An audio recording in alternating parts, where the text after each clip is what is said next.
All right, Carl, you and Derek go back. Well, what we were talking about, Jim, was there's a provision in the Ralph Wilson grant to get approval before we do any publicity. So what we're going to do is simply acknowledge that we're passing it on. Legal has approved it, and the next step is to have a signed document, and then we'll make a formal announcement at the July meeting. Okay. Just so we're not compromising their process. Right. So Sounds you good. assure me the check will be in his name, so it'll be okay. Well, you know, it's funny how all the checks end up in his name. Leavenworth is a big place from what I hear. Jackson Correctional, I think. Yeah. Mike, I see that you just got on. Action items 1 and 2 will be yours. All right. Hey, real quick, Brian, I'm on a different platform. Is there any way I can get you to send me my username and password for iCompass real quick? I haven't changed it since you guys have signed it.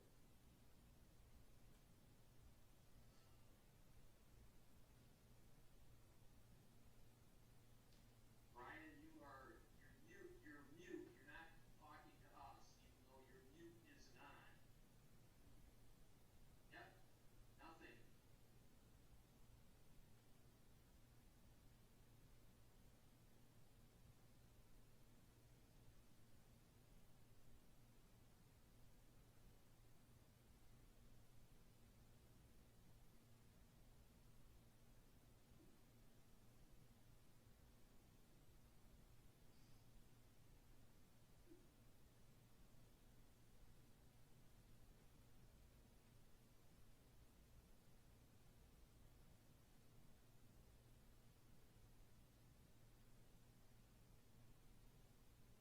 Can you hear me now?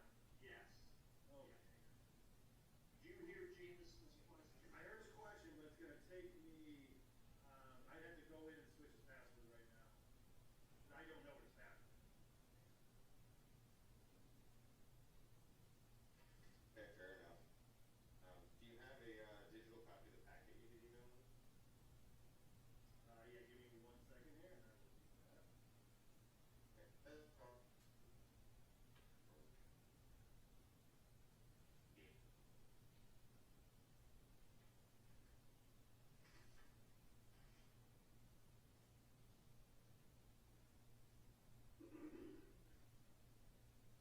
Hi, Uta.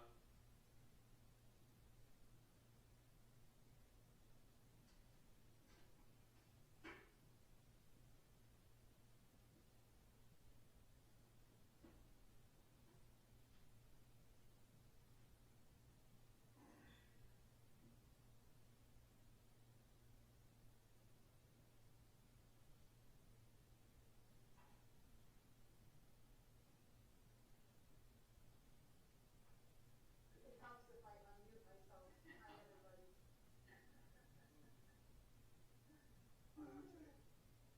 Hey, Dave, that time of the day, isn't that time of the week?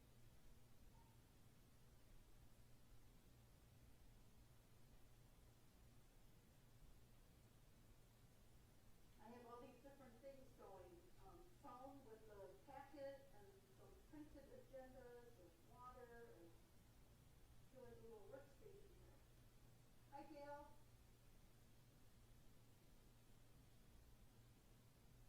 Happy Monday. Happy Monday. Yeah, I see that face. I sent it, Jameson.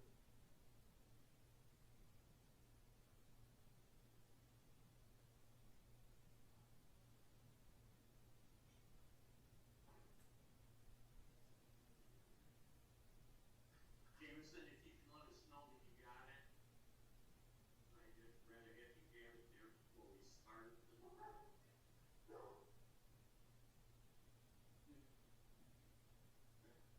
I've got it, thank you. Okay. All right. All right, Jim, give me 1 second. I will have them go live. Okay.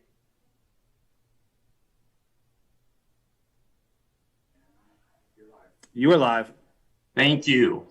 Good evening, everybody. This is the Township Board of Trustees business meeting. It is 7:33 and we'll begin it with the Pledge of Allegiance.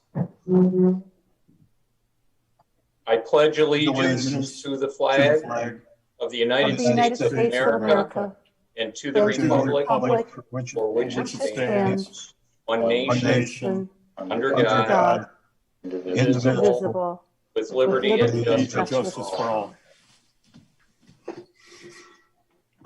It seems like it's been some time since we've met, because it's been some time since we've met. So we have a lot to go through today. So we will get going, and we will begin with the roll call. David Nadeau. President in Groseal Township. Thank you, Dave. Joe Porcerelli. Groseal Township, trustee. Carl Bletcher. Present, Groseal Township, trustee. Udo Connor. Groseal Township Clerk, Island Boulevard, Groseal, Michigan. Mike Jurecki. Groseal trustee, present. And Jameson Yeager. Groseal. Okay, thank you, Jameson. And Jim Budney, Groseal Township. All right, additions and deletions.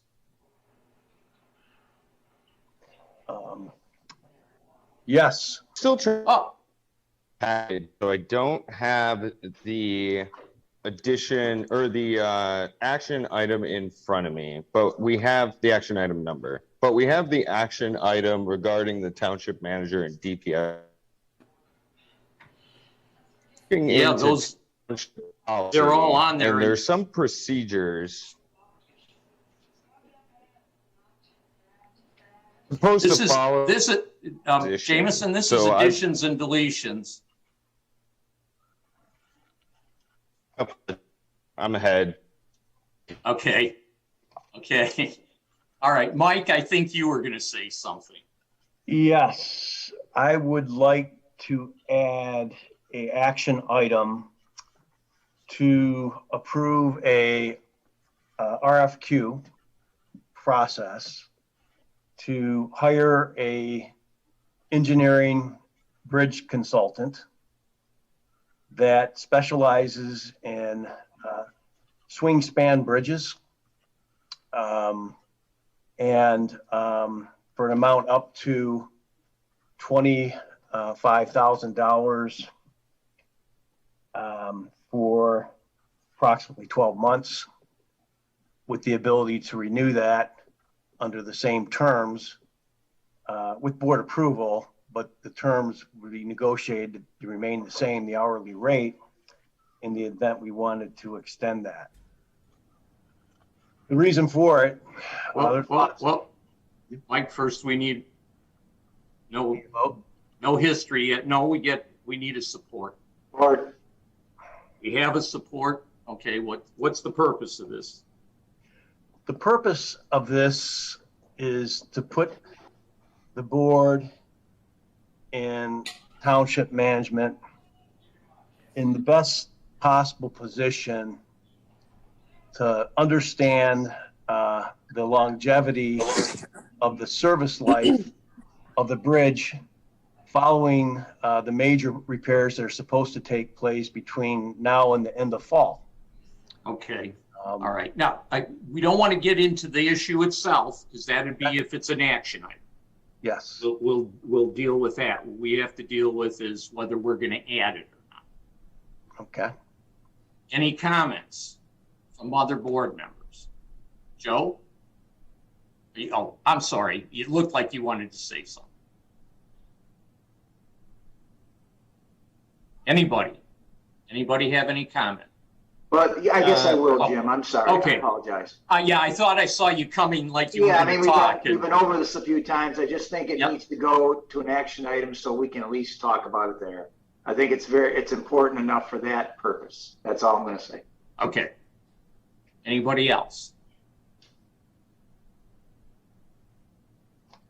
Yeah, I'd support discussing this. I think the people of Grosse Ile wants to do something, so let's at least talk about it and see if that's an option. Anybody else? Hello? Yep. Yes. Oh, I've got myself all over the place. Yeah. Go ahead, Uda. So what we're actually dealing with right now is a motion to add it to the agenda, Correct. not a vote on the motion itself. That is correct. Okay, thank you. Okay. Carl, David? Nothing? No. Oh, Carl, I can't. Mr. David, just a second, Uda, I will get back to you. David, did you have something to say? No, I'm sorry. No. No, I'm good. Okay, Uda. Yeah, I just want to say before we vote on this, I had a long talk with Mr. Jarecki this afternoon, and I told him that I couldn't support the motion the way it was written, but he has made some clarification to the motion to the effect that he is requesting, if I understand correctly, requesting that the board instruct either the township manager or the DPS manager to create an RFQ to look into hiring a structural engineer to consult for the township. I'm not so sure that the motion as he made it covers that.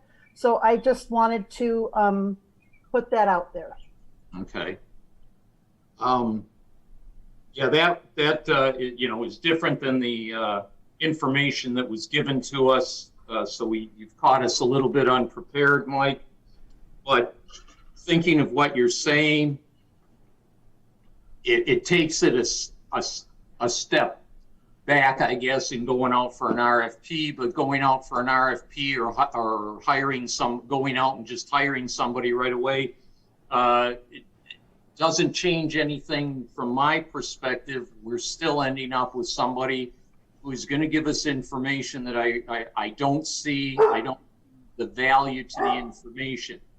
More knowledge is always good, except you have, in this case, since we're paying for it, we need to be able to do something with that. And I don't see, based in the position that we're in on this bridge, that it would be of any great value to us. At our meeting, it was talked about, our meeting with Wayne County was talked about, and they said, do what you want. We're going to do what we want. So I just fail to see what is the value in whether, we hire today or have a motion to hire today, or we go out for an RFP, what value that engineer is going to be to us. Well, do you want me to answer We that have all the question? information in the world. Our standing on this issue is not that heavy. We're lightweights on this issue because it's not our bridge. Okay. Uda? One, Mr. Friel is talking and he's muted, so I don't know if he's trying to reach the board. Okay. And number two is this motion is to whether or not to add it to the agenda. Right. I think given that there's a lot to talk about, a vote to put it on the agenda is not necessarily a vote to approve it. Am I right? No, that is correct. That is correct. This is, right now, this would simply be moving it to an action item. So.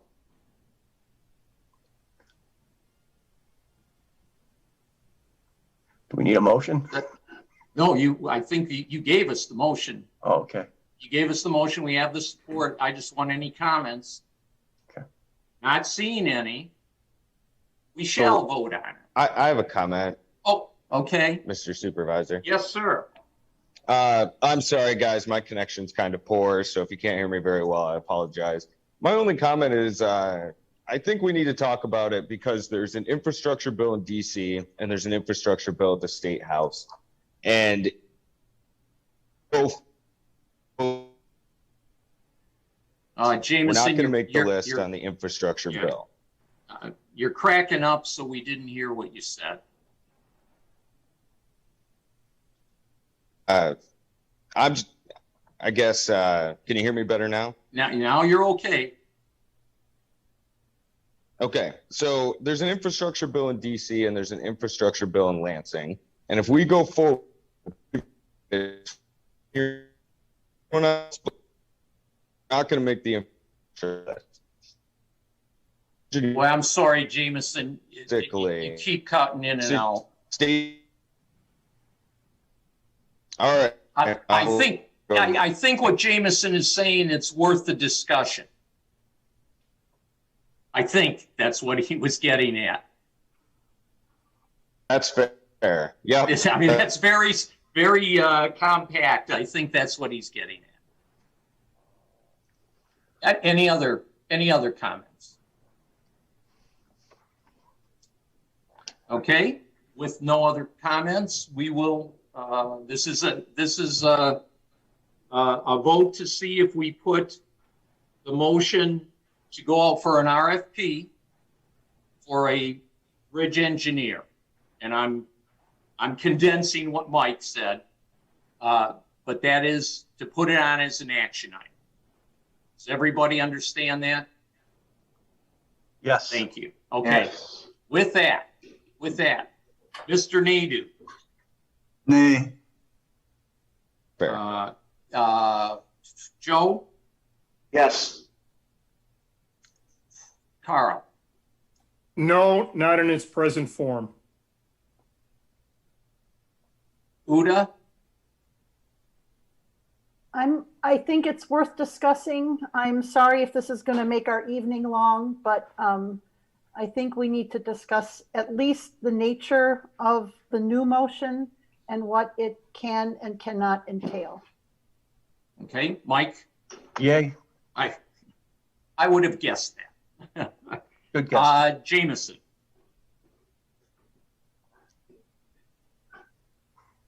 Jameson, you're on mute.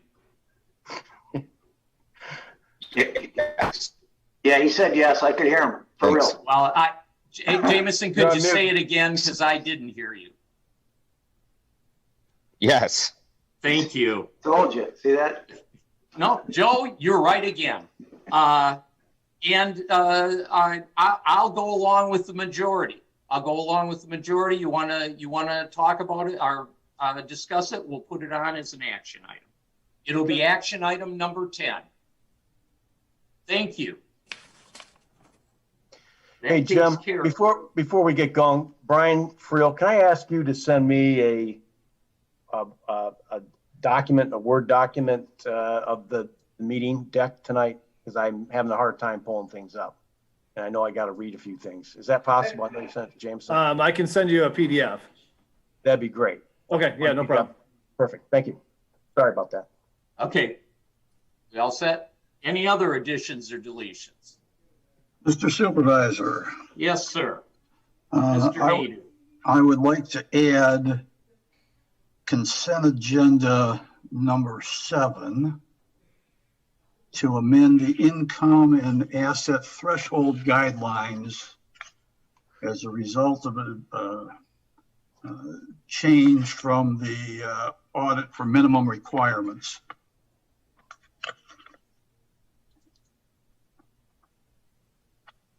Okay. Looking for a support.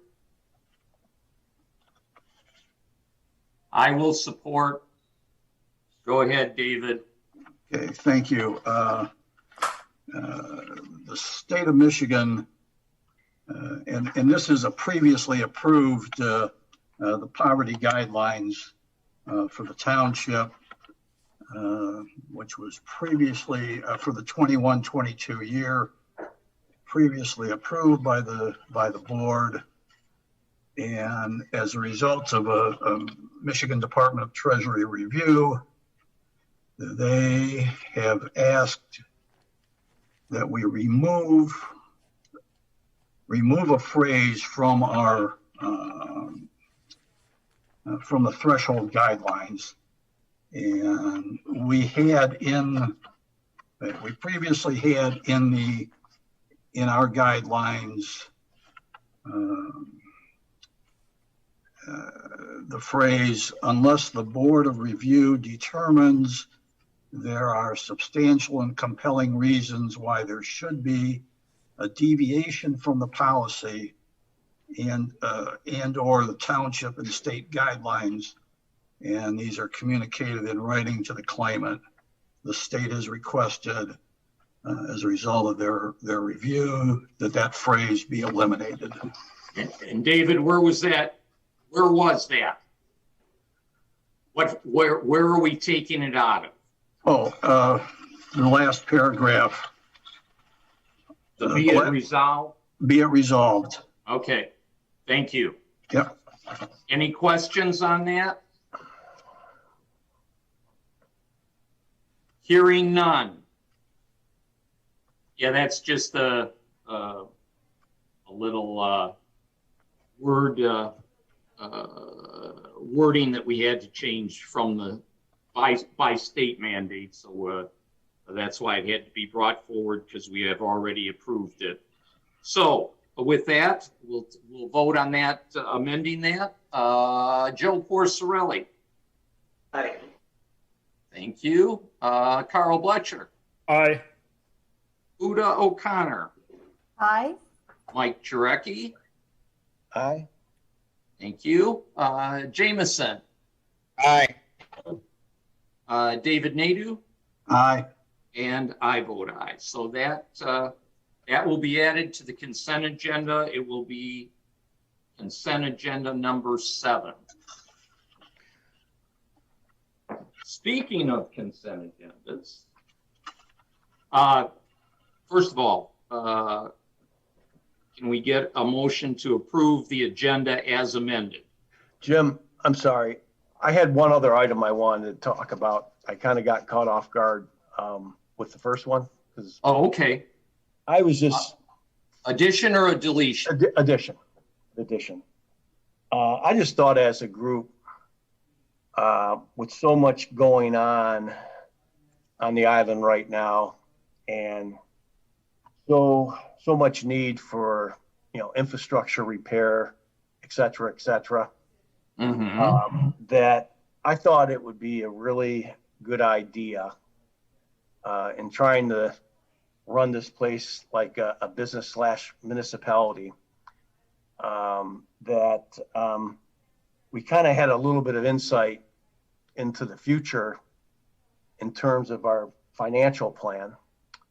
I know we have a multi-year financial forecast for the general operating fund, but I thought it would be good as a board and maybe with management, for the various departments, that we had a study session where we sat down and we looked at the outlay of the general fund forecast alongside of all the various millages that are expiring and the opportunities and risks that they present to us as a management team. Don't really have an opinion, but I just don't understand. I don't know, and that scares me. I'm not used to being in a position where we're trying to run something as a fiduciary, and I know there's 3 other people on this board that are fiduciaries, and I think we really, and all of us are generally minded fiduciaries. We have to start planning a little bit and saying, what are the priorities with some of these millages that are expiring? I know I've heard some chatter about new millages. Well, how are we going to be able to vote on a new millage potentially if we don't understand the incoming and outgoing sources of funds, all of them, holistically? And so the best way to do that is with a, multi-year type of financial outlook, if you don't want to call it a plan, that just matches up millage funds with Mike, I think I understand what you're saying. Are you saying adding this today? Not today, but just agreeing to as a group to set a time frame which we're going to have a study session All right. with board and managers, so on and so forth. Yeah, Mike, I think it's a good idea. It sounds good, but it's something that we talk about outside of the meeting. It isn't something that would be handled in this meeting. It's not an action item for this meeting. It's not an addition or deletion for this meeting. So we can, Mike, we can talk about that. We can set it up. We can try and have a study session. We can figure out when the best time to do that would be. And I think that's what you're talking about, having like a study session on it. Yeah, I just want it to be kind of more of a formal agreement that we're going to do it, quite frankly, because I know I've had this discussion before and we really haven't gotten anywhere with it. We haven't gotten to it yet. It's a matter of, I don't know what you've done on it. I don't know what anybody else has done on it. I know I've been busy and I haven't worked on having that discussion, but absolutely we can have a study session on that. And if you can call me this week or stop in this week, we can discuss it and see how we can set this up. Okay. All right. You have my commitment. Okay. Thank you, Mike. So I think we were at voting on the agenda as amended. With that, Mr. Bletcher. Aye.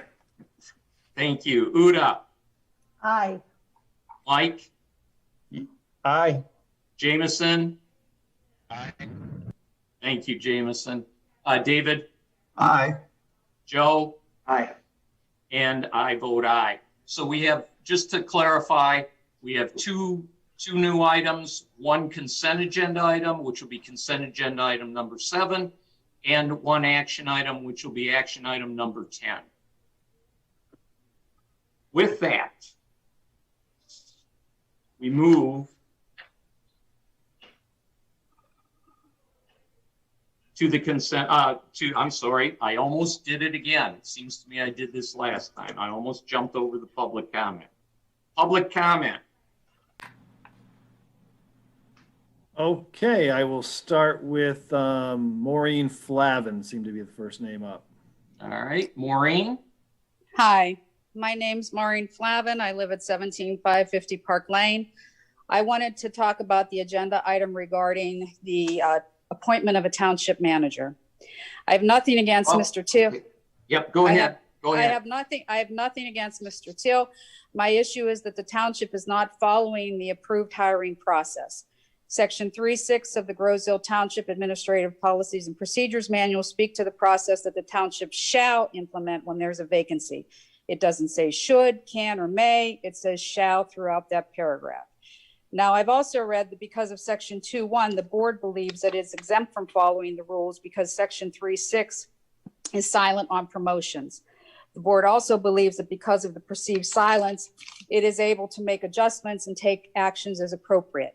Although the board can make adjustments and take actions as appropriate, it cannot in this case. The argument to do such is flawed. Section 2.1 clearly states that the authority to adopt any administrative policy or determine appropriate procedures not provided for in this manual or provided for by state law shall be retained by the township board. This refers to if there is not a procedure to address an issue. Clearly, Mr. Aoum's retirement creates a vacancy, and the filling of a vacancy must be done in accordance with Section 3.6. There clearly is a process already in place and approved. Secondly, Section 2.1 states that the Township Board also reserves the right to alter, modify, amend, or repeal any or all provisions of the Administrative Policies and Procedures Manual. If the board is also relying on that provision as a justification for not following the hiring procedures, that argument is also flawed.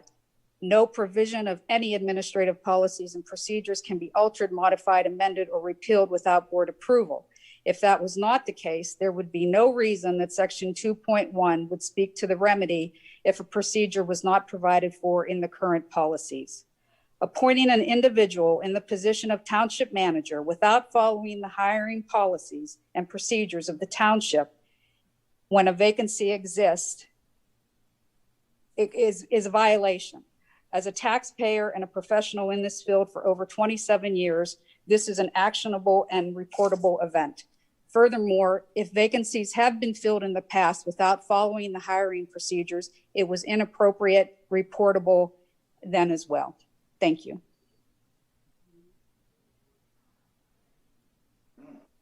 Okay. Just before I go on, I just want to let you know, either use the raise hand function on Zoom or give me a wave on your video, just if you have a comment. And before you do that, okay. I should also add that I didn't, please state your name and thank you. Thank you, Mrs. Flavin, for stating your name and address, and you are limited to 3 minutes. Correct. So next up, I'm going to go with Joan. Who? Oh, Hi. there we go. Hi, good evening. A few months ago, I had a meeting with Clerk O'Connor and Fire Chief Boudry to discuss our emergency services, basic life support versus advanced life support. We talked about more education and instruction to the citizens as to what is to be expected for these services and how they could be better prepared if needed, especially now with all of our bridge situation. Uta, the article you wrote for the Grand was a great start to this. I feel we need to relook at this again. And in light of the bridge situation, I would like to propose that this matter be placed on a future meeting agenda or a task force assigned to look at it. One, hire a contracted ALS truck. Riverview had previously used rapid response and Romulus during the time. We can look at this during the time the bridge is under construction, or perhaps even find out if we can use the free bridge for our emergency vehicles. I still feel there is a need to educate the community on what our services are and explain in lay terms that ours are BLS only. I think this info communicated from officials would be great. We can't over-explain or prepare our citizens for this matter. And while we appreciate, and I want to emphasize this, we appreciate and applaud the excellent work done by our volunteer fire department, we cannot forget their scope of licensure. And with that, I just wanted to add, as an emergency medical technician, basic license, they can do assessments and obtain vital signs. They can place a patient on oxygen as needed, and they are all BLS CPR certified. If there is a trauma, they can apply pressure, splint, and perform general first aid. They can drive an ambulance and obtain blood sugar levels for altered patients and administer oral glucose and also nasal Narcan for overdose. This is where it gets a little bit tricky. If a patient needs a medication, their licensure will not cover this. If the patient can assist them to use an albuterol inhaler or aspirin or something that they can direct them to do, I want to make sure, but that is permitted. The thing is with advanced life, and Chief Boudry did explain to me, is that we have in the past used a consortium maybe with Trenton or another city. The bridge is what concerns me now, is how available that will be. And with that, the advanced life support are able to cardiac monitor, use IVs, start IVs, use IV medication, and even now they have added to the ALS. Joan, if you would, your 3 minutes is up. If you could summarize or get to your ending, please. Okay, my ending is, I'm not sure how to go about it, but I would like it to be brought as an action item at one meeting or on the agenda, or maybe looked at as a study or task force. I'm not sure of the particular wording that I need, but I have been concerned about this for several months, and I would like it to be looked into, and I'm always willing to help with that. Thank you, Joan. Okay, thank you. Thank you, everyone. And Joan, can I just get your last name and your address? Oh, shoot. Yes, Jacobs, Jacobs, 21838 East River Road. Thank you, Brian. No problem. Thank you. Mm-hmm. Okay, I believe Marge Field, you had your hand up earlier. Hey, Marge. You see me there, guys? How are you doing, Bill? Bill? Right? How are you doing? Well, okay, I'm ready to go. All right. I'd like to speak about the contracting of an arrangement with an engineer. I don't think that we necessarily have to hire someone. A contractual arrangement and an employee are two different categories. It is that I see value in gathering information. And the reason for that reduces to one word, and that's detail. People who know something about a particular topic are able to provide information that enables you to act. Nobody can know everything about everything. I mean, a CEO of a corporation can't do that. And I mean, I don't think that it would be reasonable for a citizen of Grosse Ile to think that you know everything about everything. Two quick examples. You take the situation here with the planned finishing of the process to begin construction. Permits came up with a delay that cost us 2 months almost. Not everybody knows that, but someone who could anticipate that and raise a question on the issue could be someone who could save us in toll fees or something, perhaps millions of dollars. Certainly, we're paying out a lot every day. The piers are piers that need repaired. To my best knowledge, the new contract that is undergoing right now to be approved will approve the repair to 6 of 11 piers. The remaining 5 had been brought to the attention of the county back in June of last year, and yet seem to have been without address. I may be wrong, but I don't think that I am. If a professional engineer looked at that and saw that and brought it to our attention, we could perhaps make a comment to Wayne County that might make results different. Jim, I heard you talk about this a moment ago in some of your remarks, and I'm a little bit worried that no matter what we say, it doesn't make a difference. And if that's the case, this throws this hope of mine into a question mark.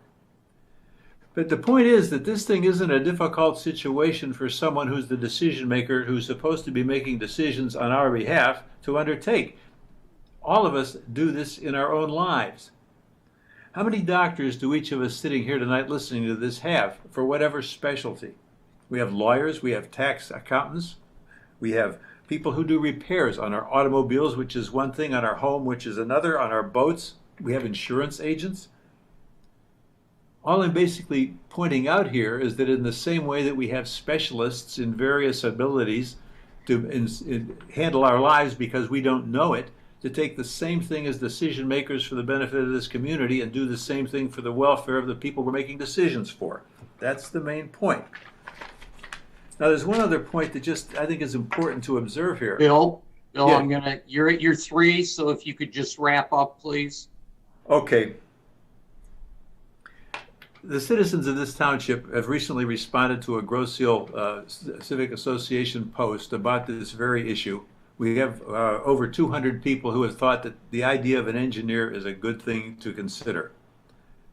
I'm saying that this thought has some merit on the basis of those kinds of response. I'd like you to consider it further. Thank you. Thank you, Bill. Okay, Judy Mega. Hi, everybody. Good evening. Hi, Judy. I don't know. Hi there. I don't know if I'll be able to stay up till midnight on the action item comment portion, but neither do we. So on the bridge engineer, I am completely undecided on that, and I'm gonna wait and see what happens. But I think that part of what you guys all ran on and women ran on during the election was representing the views of the people. So when this important question comes to a vote, I would like to see it be representative. I would like to see outreach from all of you to the community in the form of polls or public meetings like the question and answers that you used to have. I know COVID, put the kibosh on that, but anyway, I think it's important to know what people want to spend the money on, not just individual opinions of people on the board. What Joan said about the ALS versus BLS, that's a very interesting subject to me. I too would love education on that. I don't know exactly how it works and I know people have lived here for generations. But I'd like to know exactly the particulars of what emergency, what happens and how that's all handled. And I think an informational town hall type setting, now that we can get back into that, would be amazing as well. And I know a lot of other people are interested. I think it's assumed that people know and they don't. Lastly, thank you very much to Congresswoman Dingell for her help on the permit. She, from her sickbed, recovering from surgery, pushed and got the last portion of that permit at the federal level done for us. That was her direct urging. So thank you, Congresswoman Dingell, very much for your part in that. And I guess I'll wait and see what happens tonight. Thank you, Judy. All right, Kathy Walker.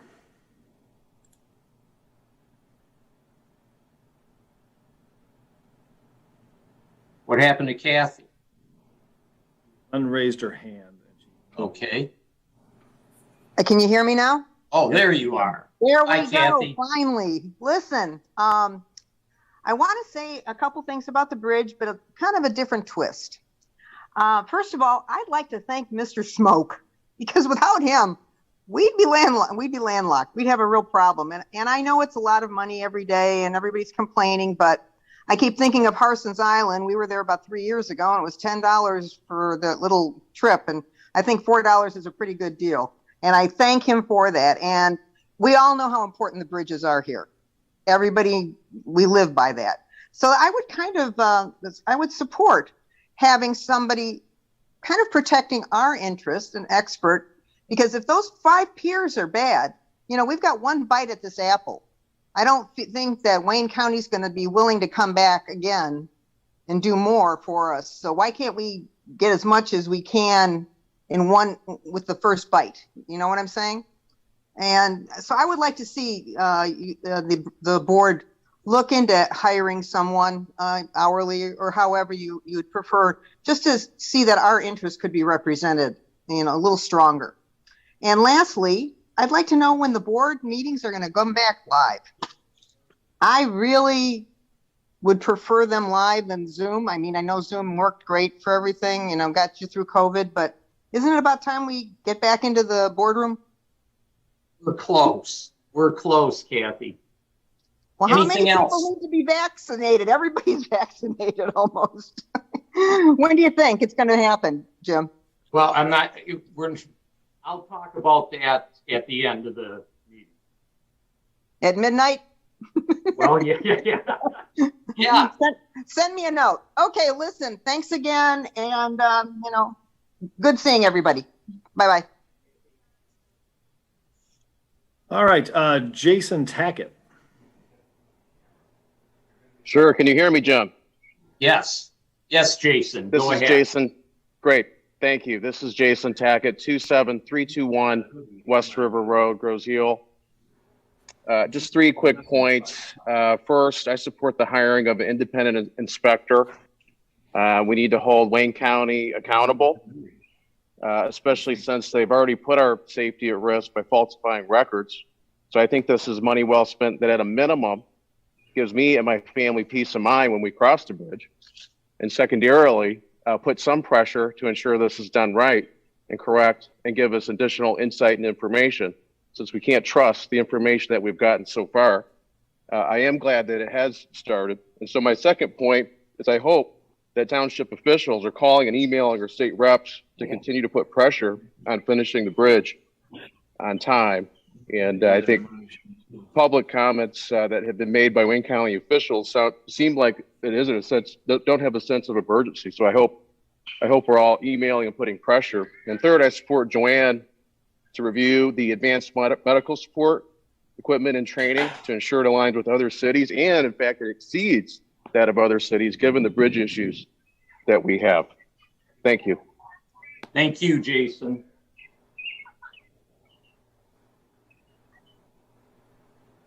Sorry, I was muted. Greg Carmazin.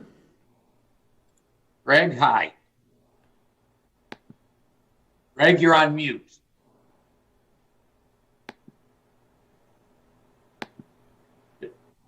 Greg, resident Clinton Township, taxpayer homeowner, Grosse Ile, 212280 East River. I had a couple comments on a couple topics. First of all, I support some of the earlier comments about, the complexity of the issues facing the township now really require, I think, more engagement with citizens and also more discussion on the board. I think there would be a great use of time to see study sessions on things like a multi-year financial plan, looking at policies and procedures. One thing that I would suggest too, as an immediate step, I see that the board is only scheduled to meet once in June and once in July, and my reading of the township's administrative policies and procedures, section 2.4, leads me to believe that the township board is actually required to meet twice a month. You have to vote as a board if you do not want to meet twice a month. And I don't recall the board having that vote. So I think if you don't want to meet twice a month, you need to have that vote. Also, I want to comment on the bridge engineer that Mr. Jarecki's proposed. I support it strongly. There's a lot of rationale behind it. I, of course, had some background in this because of my prior work with the Grosse Ile Bridge Company. I'll tell you for sure that had Grosse Ile had a bridge engineer in 2007, you might not be having the closure you had today, because the problems with those piers date back to 2003 and possibly even before that. And they were well documented in 2007. The township didn't stand up for the residents of Grosse Ile and require that a comprehensive fix to that bridge be done. I don't want to see that same mistake made again. The fact that the Wayne County is not repairing 5 of the 11 piers that are rated currently in poor condition and are deteriorating troubles me greatly. The thought that this bridge, that the political appointees that run Wayne County's Department of Public Services are saying to the public that this is going to last 20 to 30 years by just fixing 54% of the piers, I find that very hard to believe. I'd like to have an engineer, an independent expert, give the township advice, because also is what was pointed out here. If we're going to have money coming to Michigan from an infrastructure bill, we very well may, as a community, have to be our own best advocates. And we may have to put together a coalition to go after those funds to make sure this bridge is fixed correctly. I don't think we want to end up in the same position we are today in another 5 to 10 years. And I feel that currently the fact that Wayne County doesn't have a plan for fixing those additional Greg, if you can get to your summation, please. Yeah, at the end that's my summation. I support the bridge engineer, and I think you should meet twice a month. Thank you. Thank you. We did vote on that, by the way. Thank you very much. Okay. Yes. Do we have any other public comment? Just give me a wave of the hand. All right. I see an iPhone user waving his hand. You unmute yourself. Thank you. Hello. Hello, Brian. Oh, How are you? I'm the cell phone user. Yes. Okay, Bob Zelasco, Blauville. Bob, hi. Hi, how you doing, B? Okay, Z. All right. Township board meetings, I too would like to comment. Becomes puzzling as to why we're only going to have one meeting a month. Board meetings are more than just consent agendas and action items. They also include the liaison reports, the department reports, and updates to the community. And above all, they provide an opportunity for the voters to communicate with you, the board, and let their ideas be shared with the rest of the community. We haven't even touched on all of the open issues facing this community. Not being able to develop an agenda during these trying times becomes puzzling. Let's make sure we maintain 2 board meetings a month to provide this service and valuable communication to our community. This board has more than enough projects on their plate. We're 8 months into our program, and pending commitments have yet to be resolved or even started. And again, furthermore, eliminating scheduled board meetings requires the vote of the board. So let's start making good on our commitment to the voters and maintain the standard of having 2 board meetings a month, please. Second, Mrs. Flavin presented it so eloquently and very focused. Again, I have a lot of admiration for Mr. Thiel. He's a very talented individual. We're fortunate to have him, but we should follow procedure. And it also includes comprising 2 jobs. Before you do that, you really need to have a study session, review the job procedures, and find out if you can still maintain and deliver the service. On the bridge, the public health, safety, and welfare of every man, woman, and child on this island depends upon that bridge. Social media is flooded with complaints and requests for this action to happen. The voters want and deserve a voice in this project to ensure their public health, safety, and welfare. They want a voice of Grosse Ile to express their concerns and somebody to guide them and look out for their own being, not someone to continuously update us with broken promises. As this project hopefully gets started, we need this engineering consultant more than ever, also into the future for our long-term corrective action. It is time for the board to take action, listen to the voters, apply common sense, and approve this request. And in closing, I would like to compliment Mrs. O'Connor for supporting putting this on the agenda. Thank you. All right, next up, Kevin's iPhone. This is Kevin Flavin. Hi, Park Kevin. Lane. Hello. Park Lane, Grosse Ile, Michigan. First, I'd like to thank trustees Jarecki, Porcerelli, and Yeager for taking their fiduciary responsibilities to Grosse Ile residents seriously regarding the bridge. And a special thank you to the Civic Association and Greg Carmazon for taking the time to explain to Islanders the history and urgency of the bridge emergency. Please, if you haven't, take a look at Grosse Ile Civic Association for more information. The other thing is, I think we probably spend more money on fireworks than on whether we're getting our money's worth from Wayne County regarding the bridge. I also would like to say we are not following policies and procedures, which are the rules and regulations of how you run the township. And my question is, where is the transparency about hiring a new manager? Where is the transparency that taxpayers deserve? Thank you. Thanks, Kevin. Okay, next up, Deb. Hi, can you hear me? Yes, I can. A little quiet, but we can hear you. Okay, this is Deb York, 03 Bellevue Road, Grosse Ile Township. I just wanted to comment about the proposal to engineer on the bridge issues. Everyone else has spoken far more eloquently than I could on support of that. I just wanted to say that I really believe that knowledge is power, and the more knowledge we have, the better prepared we are to make sure that our best interests are being looked at. And if 3 board members happen to think this is a good idea, that's good enough for me. And I would just recommend that we really look closely and support hiring an engineer. We have no problem with hiring Mr. Assorti to provide legal expertise. And it just seems to me to be common sense to do the same for an engineer that can best advise, guide, review, all of the other, all of the above with us on the bridges shoes. Thank you very much. Thank you, Deb. All right, next up, Patty Trevino. Hi, my name is Patty Trevino, Swan Island Drive on Grosse Ile, Michigan. I just wanted to say that I think that hiring a engineer is pivotal for our community. They will have our best interest in light. There'll be no conflict of interests. I think that if they're working for us, we can listen to their honesty. And it's just such an important issue for many, many, many years to come. And I don't think we should do anything halfway. We should go all the way.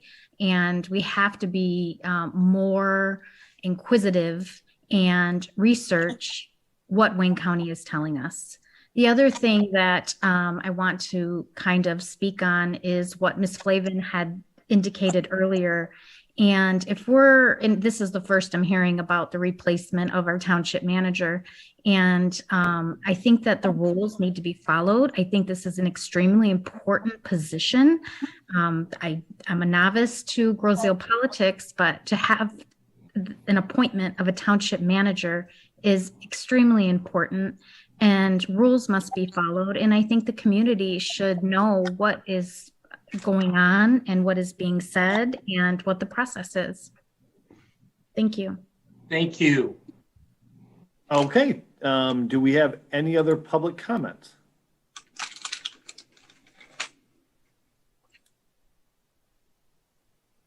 Looks like we're ready to move on. Okay. Thank you, everybody, for your comments. Next, consent agenda. Mr. Nadu. Thank you, Mr. Budney. At this time, I'd like to make a motion to approve consent agenda 20-013, which includes the minutes of the May 10th, 2021 regular meeting of the board, check registers dated through June 11th of 2021, approval to process and distribute payments through July 2nd, 2021, approve the appointment of 3 new members to the Community Recreation Commission, authorization to create an eligibility list for a new police officer, and the Ralph C. Wilson Jr. Foundation and Downriver Link Greenways Memorandum of Understanding.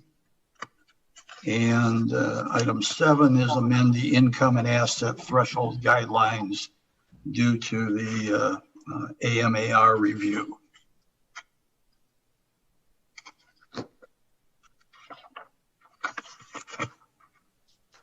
The procedure is a support is necessary. I'll make the support. Comments? Any comments on the consent agenda? Hearing none.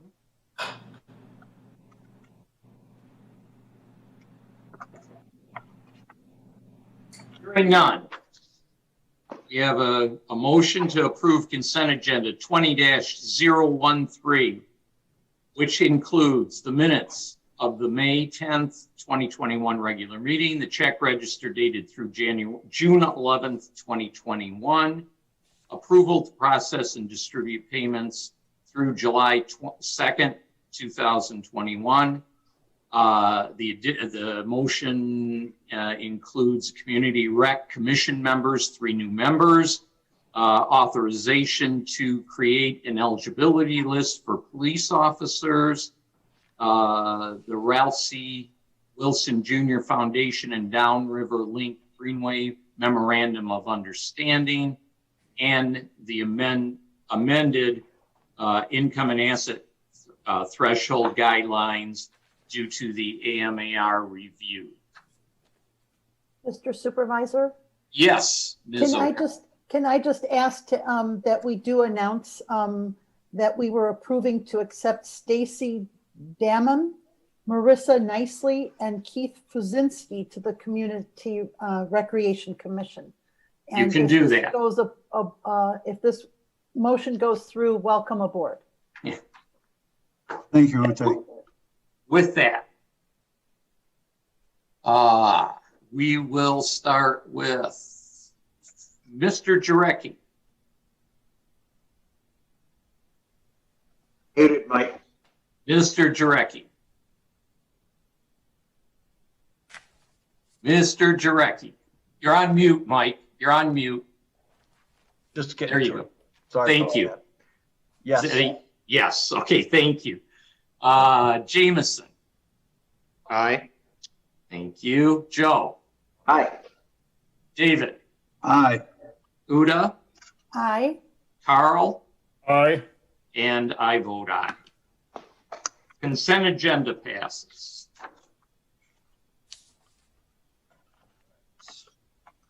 which brings us to our action item. And Mike, I'll have you do action item number 1, since you worked so hard on that. I think you're just trying to torture me because it's 2 pages long. Do I have to read this whole thing? Yes. I thought so.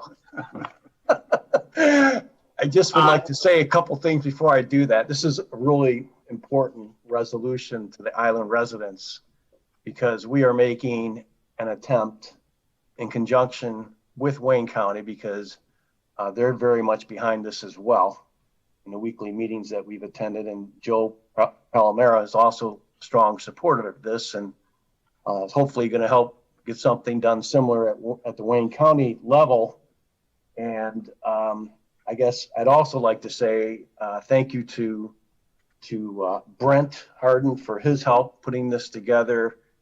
Special thanks to Russ Boudry, who gave us a lot of real valuable data, and as well to Derek Thiel, who also provided a whole bunch of information as well. And Jim, you made a lot of great additions. So total village effort. And now with and Mike, I was kidding you. You can do the recommendation on the agenda item, and that will be sufficient. The resolution will go, if passed, will go to them. Okay, fantastic. So what do I have to read? Oh, I see. It's down below. Got it. Okay. Oh no, where's that? I just got the long. Oh, here it is. Okay. Got it. Thank you, Jim. Mm-hmm. Okay, recommendation. Well, subject, Toll Bridge frequency of closing resolution.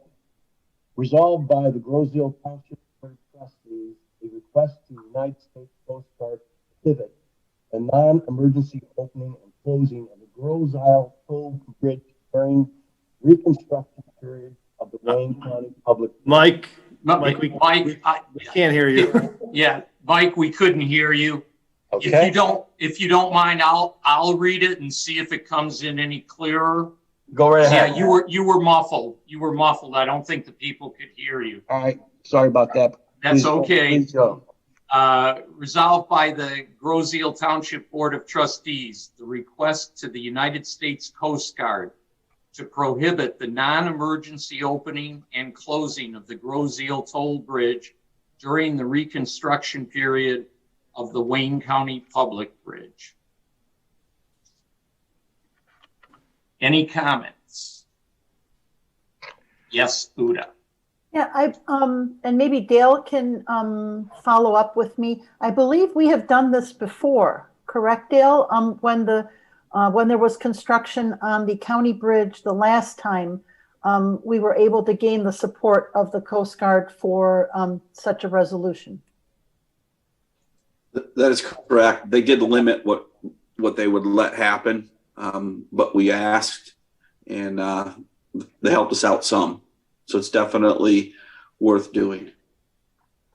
And I would add, the toll bridge did go to the Coast Guard and ask for relief. They got some. I shouldn't say, I believe they got an hour, maybe an hour and a half during rush hours, which is, we don't feel is enough. We'd like a longer exemption period, and that's what we're going to be asking for.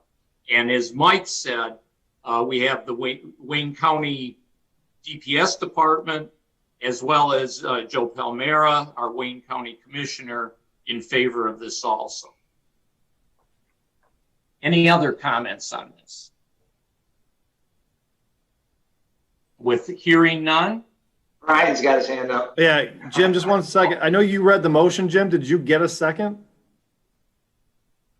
I thought I seconded. I missed it then. I didn't hear it. So thank you. Yep. I thought I seconded there. Yep. Thank you, Joe. Yeah. And yeah, for some reason, it seems like we're all having little audio problems today. So don't be afraid to say, hey, I didn't hear it. We'll redo it. All right. With that, let's see here. Jameson. Aye. Okay. David, Aye. Joe, Aye. Uda, Aye. Carl, Aye. Mike, Aye. and I vote aye. So that motion passes. Thank you very much. Next, we have Mike. Okay, can you hear me this time? This time you're loud and clear. All right, so I have a resolution to accept the retirement of Clerk Dispatcher Marcia Bennett. Recommend the Township Board accept the retirement of Clerk Dispatcher Marcia Bennett. History, Clerk Dispatcher. Mike, wait for the second. I know these guys are going to catch on and somebody's going to second it.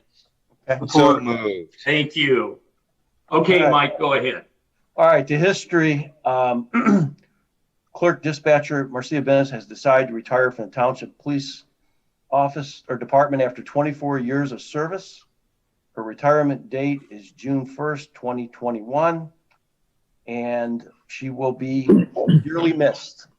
There's no financial impact. Although Marcia, I didn't know her that well. I bumped into her a few times. She's a very highly regarded employee, liked by everyone, and will really be missed. And if Ken Pellin or Brent Harden are on, if they'd like to say a few words, that would be great. Brent, there you are. Good evening. Yeah, I'd just like to comment on Marcia Bennett. Marcia's been an asset to the Groseville Police Department for the 24 years. She has a gentle and kind personality. She's kind of like working with your mother, so that's a good thing. Her professional and dedication to Groseville Township has shown through her 24 years, and every officer felt secure and safe with her at the helm of our 911 center. So we're excited for her retirement. We're disappointed for our loss, but I'm sure she's going to start her new ventures in life, and we support her fully. So congratulations, Marcia, on a well-earned retirement.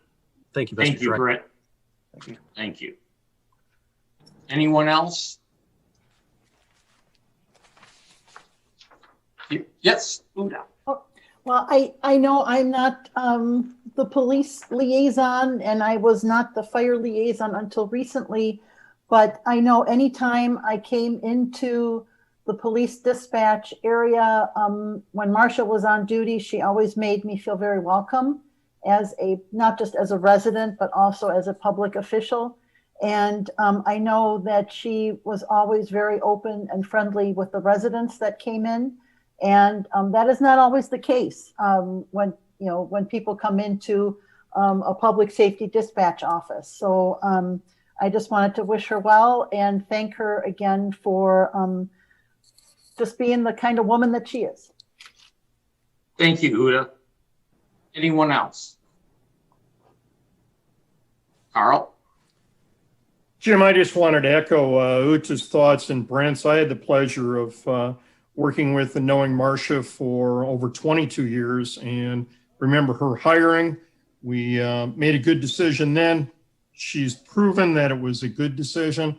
I wish her well. When I spoke with her on her last day, I asked her what her plans were, and she said the first thing she's going to do is catch her breath and sit back and relax a little bit with her husband, Scott, and start traveling. And those are all things that she has earned. She has done a great job. She has been a person that you could rely on, and I never heard any bit of criticism about the work that she did. She had her heart, her mind, and her soul in the job, and she was very steady hand in the communications center. And we're going to miss her. Big shoes to fill, but she was a terrific person, and we're blessed to have had her for 22 of my years and 24 years total. She was just terrific. Thank you, Carl. Anyone else? All right. Hearing none or not seeing any hands raised, we have a motion recommending that the Township Board accept the retirement of Clerk Dispatcher Marcia Bennett. David? David? Aye. Joe? Aye. Jameson? Aye. Carl? Aye. Uda? Aye. Mike? Aye.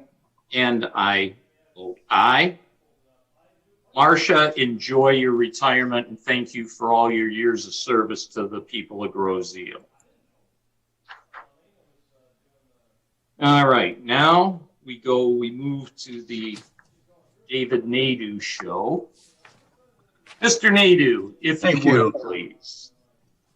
I'd like to make, or based on a recommendation by the Groseal Department of Public Services Commission, I'd like to make a motion that the Township Board approve the modification of the commodity rates on water for fiscal year 21 to 22 from $11.57 per thousand gallons to $11.68 per thousand gallons. Second. Did you second it, Uda?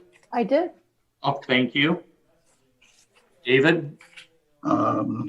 This is it was a budgeted adjustment to the water rate, and the increase was calculated to accommodate the rate adjustments from GLEWA, Great Lakes Water Authority, that resulted in an increased cost to the township of $27,218. And the adjustment necessary to cover this increase is 11 cents per unit. And as a result, the new rates per thousand gallons moves from $11.57 to $11.68. And the rate increase will commence with the July billing. And basically, this is a pass-through, a direct pass-through of the increase from GLEWA. And that's all it covers. And that's all it covers. Thank you. And we're currently budgeted for that $27,000. We're currently covering it at the township. Yes, that was a budgeted increase. Jameson, what he's saying is when the budget was done, they put in the budget that they would be getting this adjustment. Correct. Okay. Because it starts in July. So they haven't been nobody's been paying this yet. All right. And this is the way they do it because it starts in July. They have to obviously have to take it into consideration in their budget at the beginning of the year. I have a question on it. Yes, Mike. It really kind of probably applies to 4 and 5. And I know we can't talk about 4 and 5, but it's really the same question because I think they're going to be described the same way. Pretty much. It's basically a pass-through, right? Correct. That term basically, does that allow room for us to add margin to offset our costs on top of the number that we're directly being charged? Derek, this is just a straight pass-through of GLEWA costs. That's right. We review our cost annually for capital improvements, for commodity charges, for personnel expenses, those type of things. The way that these were built into the budget this year, they were just pass-throughs for the increase in cost. Or if there was a reduction in the sales quantity, which is the case in the sewer motion, for the benefit of the township board, the Groseal DPS has for the past couple of years been going through an asset inventory. That's where you see all of the sewer trucks that are TVing the lines. We're doing asset inventories over the wastewater treatment plant. And we're also going to be doing an asset inventory for the water system. Once those studies are completed, the township will have an asset inventory with an asset management cost and capital improvement schedule that'll go out for a long period of time, 20 plus years. So eventually we'll get to the point here where not only will be looking at short-term, but also long-term capital improvement costs and the budget overall, and we'll have rate structure analyses and stuff like that. But for right now, we're just dealing with year one, and then the short-term capital improvements, and then the ACO on the sewer plant. So we are going to be doing a deeper dive into all this in the next probably 18 months or so, in which we'll be reviewing the rate structures, the capital improvements for both water and sewer from top to bottom. So we'll be going much more in depth into those conversations here in the near future. Thank you, Derek. Other questions? I guess not a question. It seems like we just raised the water rate recently. And we didn't raise the rate the 11 cents and 11 cents today. The taxpayers would still be paying for it. They'd just be paying for it out of the general fund instead of their water bills, right? No. No, the general fund, this is a DPS question. So what would happen if we... Not a general fund question. And it's in so this the... would, it would, the money... The money would end up coming out of DPS. They're the ones that pay GLEWA. And without it, they will take a $27,000 hit. Okay. And just a little historical information. This comes up every year. GLEWA gives us a new rate every year, and we have historically just passed on their rate. We have not added anything to it.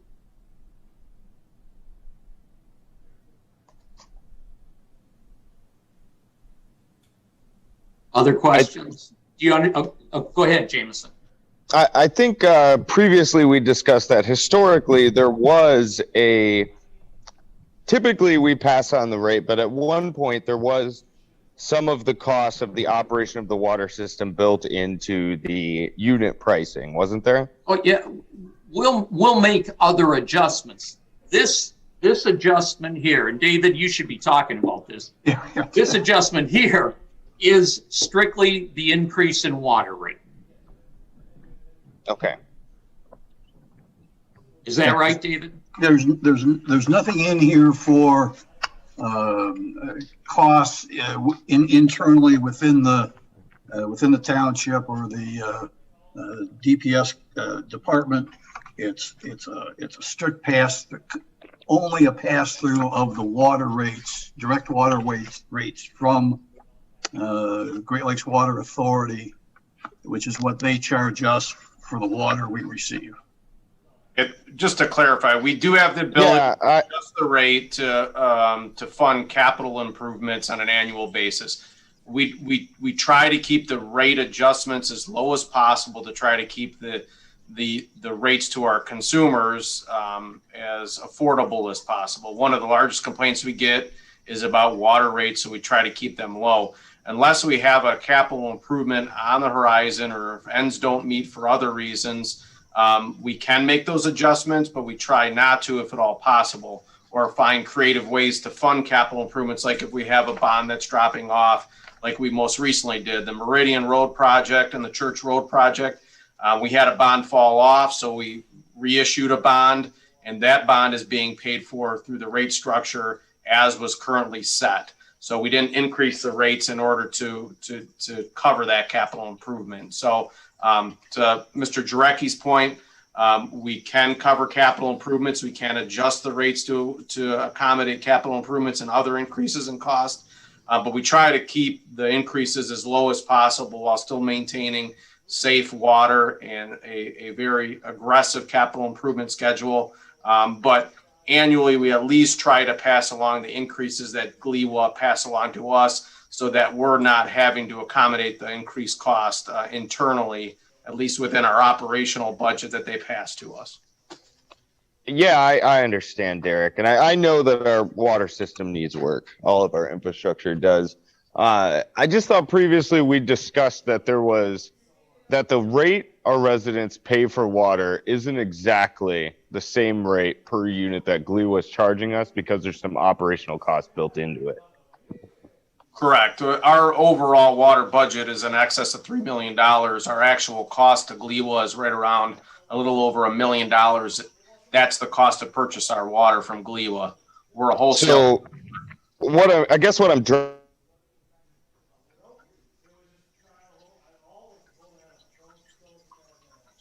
Jameson? Jameson, you blanked out on us.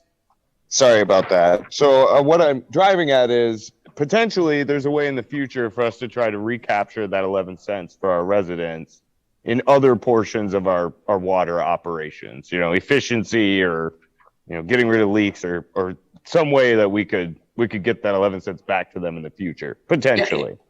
If I may, if our expenses were to go down, or if we were funding for a capital improvement and we've gotten through that capital improvement and there is nothing, their rates could go down. Yes.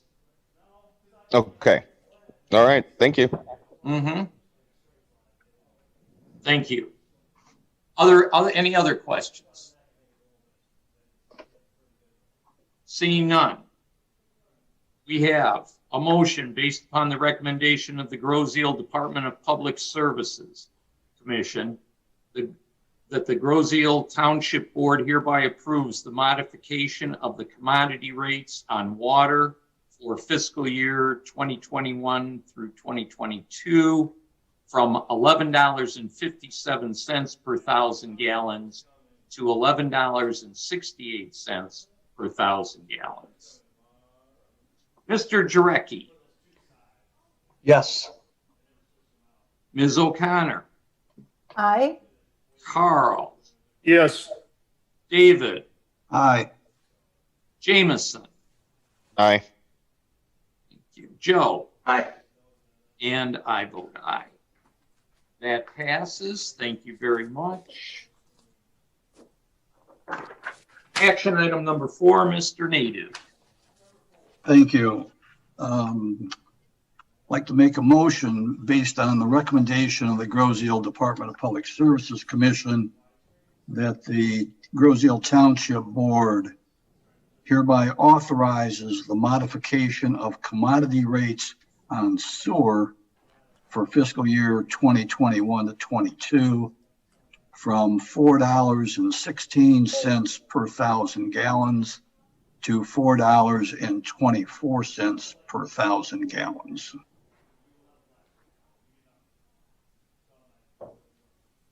Support.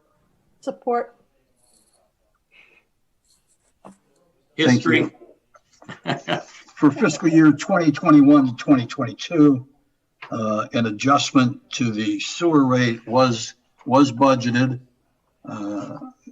An increase was calculated to maintain revenue levels with anticipated reduction in sales.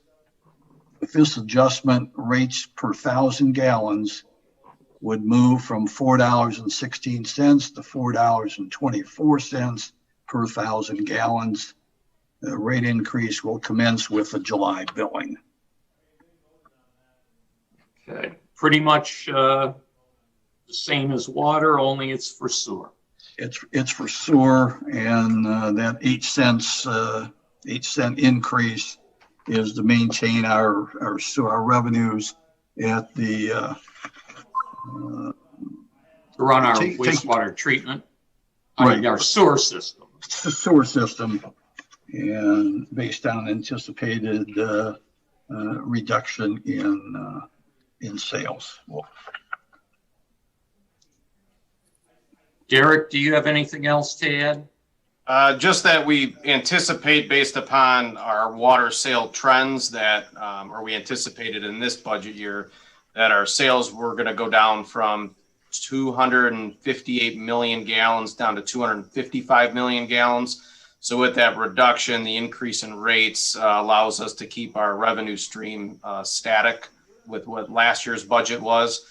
We have a lot of capital improvement schedules that we're keeping over at the wastewater treatment plant and work that we're doing. So the DPS Commission did not want to forego potential revenue because those revenues are being counted on to do the variety of capital improvements that we're doing over at the plant currently. In addition, we also have the sewer inventory and the work that we're doing with the televising and the cleaning of the sewers that helps to maintain that work at the levels that we have scheduled, and then also have capital necessary in case we run across any kind of repairs that the TVing and the cleaning of the pipes ends up finding. So there are a lot of good reasons for this. Appreciate your support. Thank you, Derek. Other questions? Uda, do I see a hand? Just a hand. Bring a little levity to the situation. For the parents of recent high school graduates, if you're worried about this increase in your water bills, knowing your kids are moving off to college, your bills are going to go way down. That sounds like you talk from personal experience. Anybody else? Hearing no one and seeing no hands. We have a motion based upon the recommendation of the Groseal Department of Public Services Commission. The Groseal Township Board hereby authorizes the modification of the commodity rates on sewer for fiscal year 2021 through 2022 from $4.16 per thousand gallons to $4.24 per thousand gallons. Joe Porcelli. Aye. Uda O'Connor. Aye. David Nadeau. Aye. Mike Jarecki. Aye. Joe Porcelli. Yes, twice. I'm sorry, Joe. You'd only get one. That was the other half. Jameson. Aye. And Carl. Aye. And I vote aye. Thank you very much. That passes. And just for something different, we have Mr. Nadeau. Thank you. I'd like to make a motion based upon a recommendation by the Groseal Department of Public Services Commission that the Groseal Township Board hereby approves the modification of refuse rates for fiscal year 2021 to 22 from $45 per quarter to $55.08 per quarter. David? Yeah. I'm just waiting for a second. Second. Thank you. Go ahead, Dave. Okay, for fiscal year 2021 to 22, an adjustment to the refuse rate was budgeted. Previously, refuse fund has been running a deficit for several years, but there had been a substantial fund balance that has been utilized over those years to balance the account. At the end of fiscal year 2020 to 2021, that fund balance had been exhausted.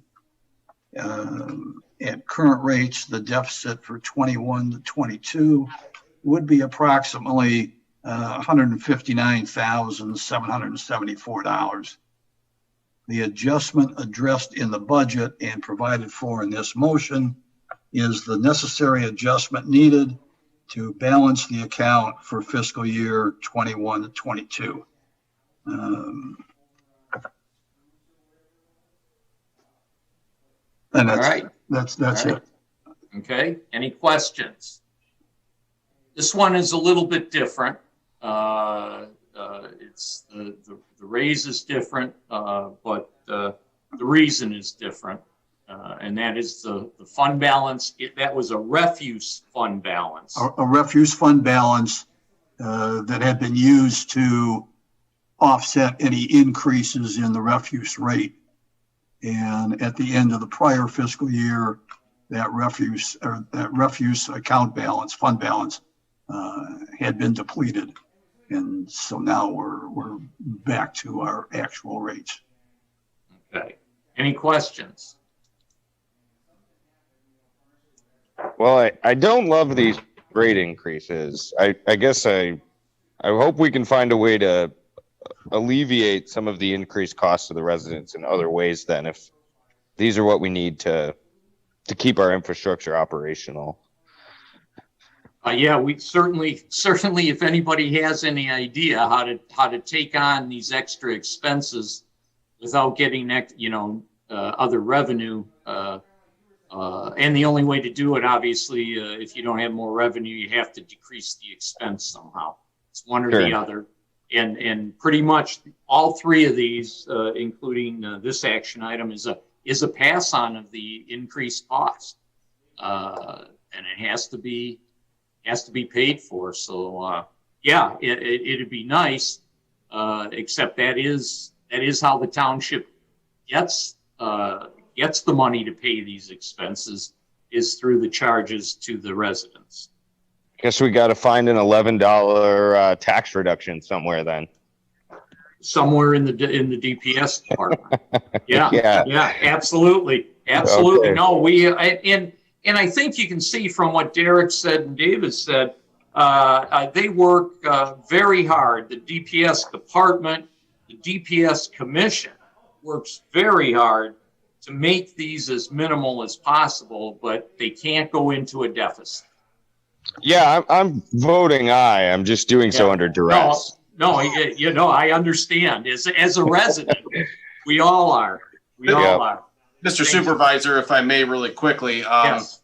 One of the ways that we try to keep costs down in DPS is through the competitive bidding process. So what I did do for you in this packet is include the copy of the bid results from the most recent solid waste bid event that we did about 18 months or so ago. And as you can tell, we did end up selecting the lowest bidder, which is priority. And you can see the other bid results that are listed on that bid tally. And as you can see, if we had continued with our previous waste haul or waste management, or if we had gone with some other vendors that had submitted bids to the Township of Groseal, we would not be talking about an $11 per quarter increase in your overall bill. We'd be talking about something quite a bit more substantial than that. So we do try to keep an eye on, making sure that we are very competitive with solicitations and try to keep those costs down as minimal as possible. But I do want to really emphasize this is not the result of changing vendors. If anything, that actually reduced the overall increase that would have occurred. It really was a case where solid waste had a fund balance.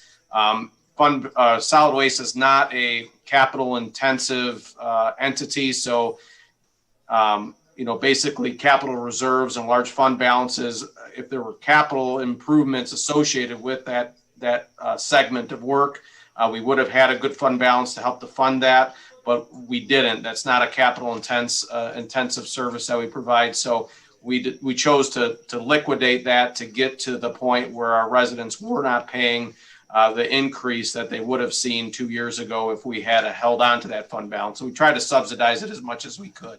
But really, I wanted to emphasize those 2 points. Thank you. Thanks, Derek. Other questions or comments? Seeing none. We have a motion based upon the recommendation of the Groseal Department of Public Services Commission. The Groseal Township Board hereby approves the modification of refuse rates for fiscal year 2021-2022 from $45 per quarter to $55.08 per quarter. Mr. Bletcher. Aye. Ms. O'Connor. Aye. Mr. Nadeau. Aye. Mr. Jarecki. Aye. Mr. Yeager.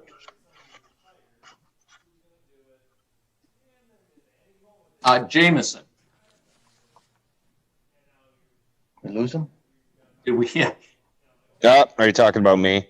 Yes, I am. You lost me for a second, but I'm back. Okay. And your vote is? Jameson, your vote? He's muted, Jim. Jameson, you're muted. Your unmuted vote? Joe? Aye. Okay. Jameson? Aye. Thank you. And I vote aye. All right. Your rates are approved, Derek. Thank you, everybody. Moving right along, action item number 6, the Ralph Wilson Trail Maintenance Grant Acceptance. Mr. Bletcher. Thank you, Mr. Supervisor. I want to start out with a preface. First of all, by letter dated May 14, 2021, the township received confirmation that we had been approved for a grant, but in that community foundation letter, they asked that we not publicly announce the grant at this time. I spoke with DPS director and grant writer Derek Thiel, and he agrees. And the recommendation is that we make the motion, but that I not advertise the amount of the grant, because that has not been approved for release by the authority that gave us the money. So I don't want to bite the hand that's feeding us, but I do want to have the grant approved. And I make the following motion.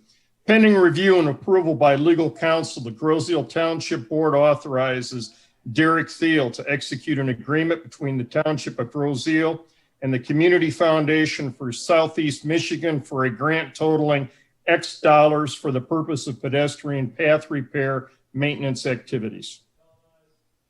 So moved. Thank you. Thank you for your support, Jameson. Questions? I got a question. Yes. So assuming we get this grant and it's approved, and it has to do with extending the path, is that?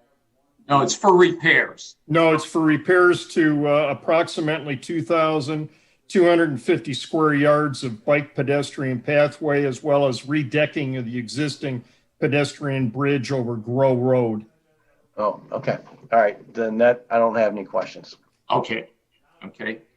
Any other questions?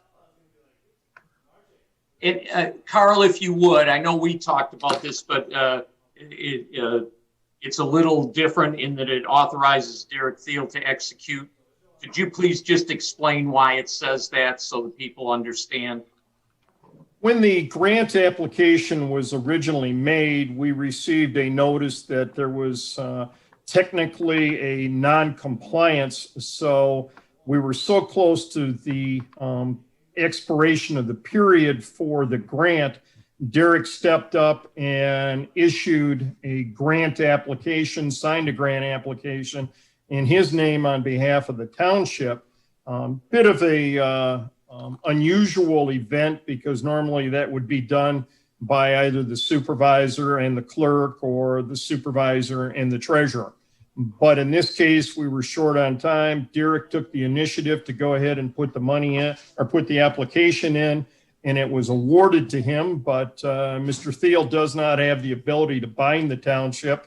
And that's why we're asking that he have the authority from the board to go ahead and process the grant. I am assured that the money will not be coming in his name, but we do want to proceed with this grant and essentially reflect the emergency nature of that. Derek did a terrific job putting this grant together under very short time constraints, and we're very pleased that the township right now is on schedule to receive a significant amount of money that's going to be a dollar for dollar match. So that is just great news, but that's why we need to have that in Derek's authority, if you will, from the township board. Sorry, Carl, if I could just add something really quickly. It's more associated with like the software system that they use. So you have to have an authorized submitter within their software system. Unfortunately, to change the authorized submitter within their software system to either the supervisor or the clerk, they could not do that easily. It had to be the grant signee had to be the person that submitted it, which was me. So normally with most contracts with the township, it's either or usually both the clerk and the supervisor. That's the way. The reason this is written this way is because the contract actually has me as the signee rather than those two. That's why the motion references me and my ability to be the signee specifically spelled out rather than what you would normally see, which is just to sign. And with this, we're giving that authority to them to do so that we can get the grant, which will save the Bike Path Commission a good amount of money of their own by getting the grant. So, Jim, I would also add, if we go over budget on that, it comes out of Derek's paycheck as well. Oh, well, of course. Correct. Yep. Thank you again, Derek, for a good job well done. Appreciate it. Welcome. Thank you. All right. Any other comments? I just say great job in the grant, Derek. Those grants are great. We'll take all we can get. Derek did this one because bike path was actually under DPS at one time, under the DPS commission. And now that it's its own commission, they still look to DPS for a whole lot of help. And that's why Derek did this one.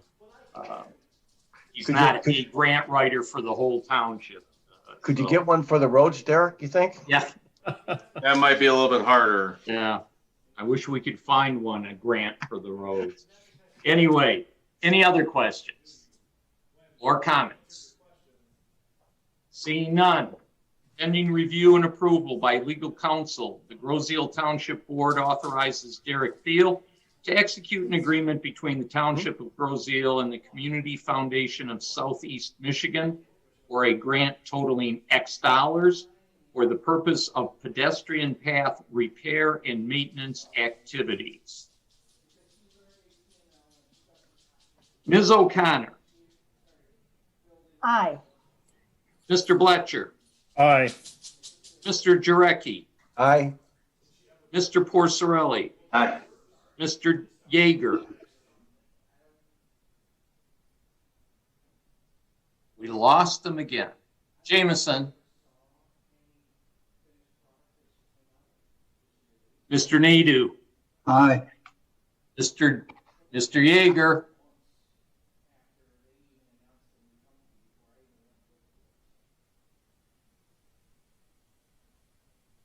He's back on and muted. Unmute Jameson, please. Okay. I vote aye. Thank you. And I vote aye. Thank you. Bike Path thanks you, I'm sure. Okay.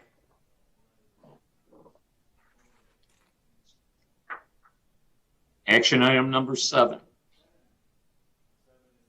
Acceptance of the retirement of Township Manager Dale L. Riem. Motion is to accept with regret the retirement of Township Manager Dale L. Riem effective August 31st, 2021. Support. Thank you. I'm gonna read something that Ms. Gabe helped put together, and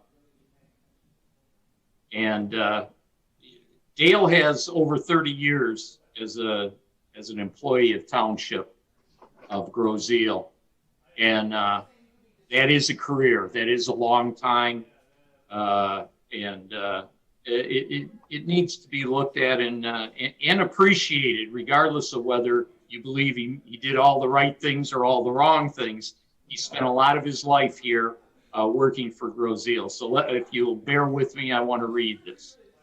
Whereas Dale L. Riem has served over 30 years as a dedicated employee to the Township of Groseal, and whereas during his employment with the Township of Groseal, Dale L. Riem has served in various positions, which include Ordinance Officer, Community Development Director, and Township Manager for the last 20 years.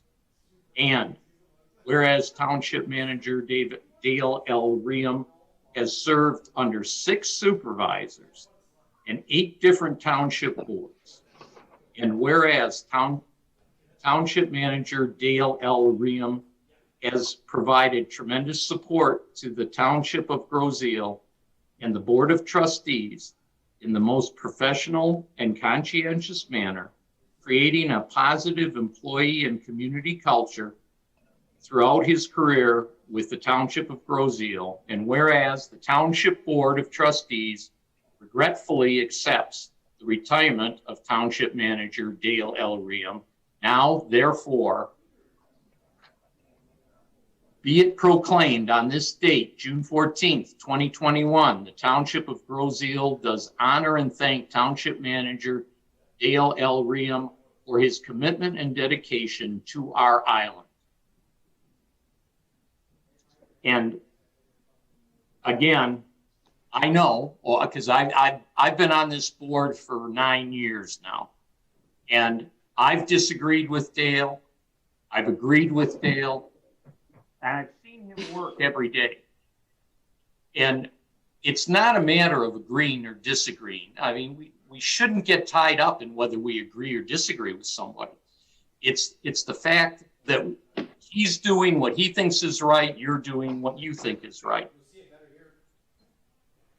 Dale has put in over 30 years of hard work for this township, and he should be thanked and honored for it. I truly believe it. As I said, I know myself, when I met Dale, it was me going against him on an issue that he was representing the township. I was representing my neighborhood. And we had a lot of discussions, and that's how I met Dale. But he was always courteous. He was always professional. We just disagreed. There's nothing wrong with that.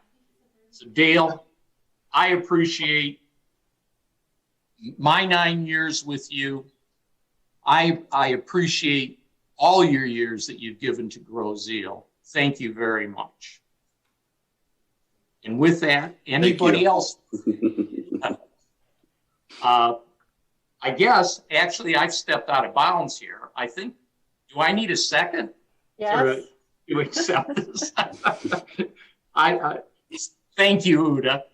So now I'll ask for any other comments. Well, if you don't mind, Mr. Supervisor, in terms of working on the board, I think I may have known Dale the longest. I think, Dale, you were still the ordinance enforcement officer when I first became clerk way back in 1900 or something. And, but you were always, you always had information. You always, if you didn't have an answer, you knew where to look for it. We could say you always knew where to tell us where to go or where to look for something. And it's been a real pleasure to work with you. And Lisa behind you is so appropriate because I know she's been your strength over these years as well. And just also one hell of a really nice person. So I've enjoyed knowing both of you. I wish you both really well. And I am going to miss you.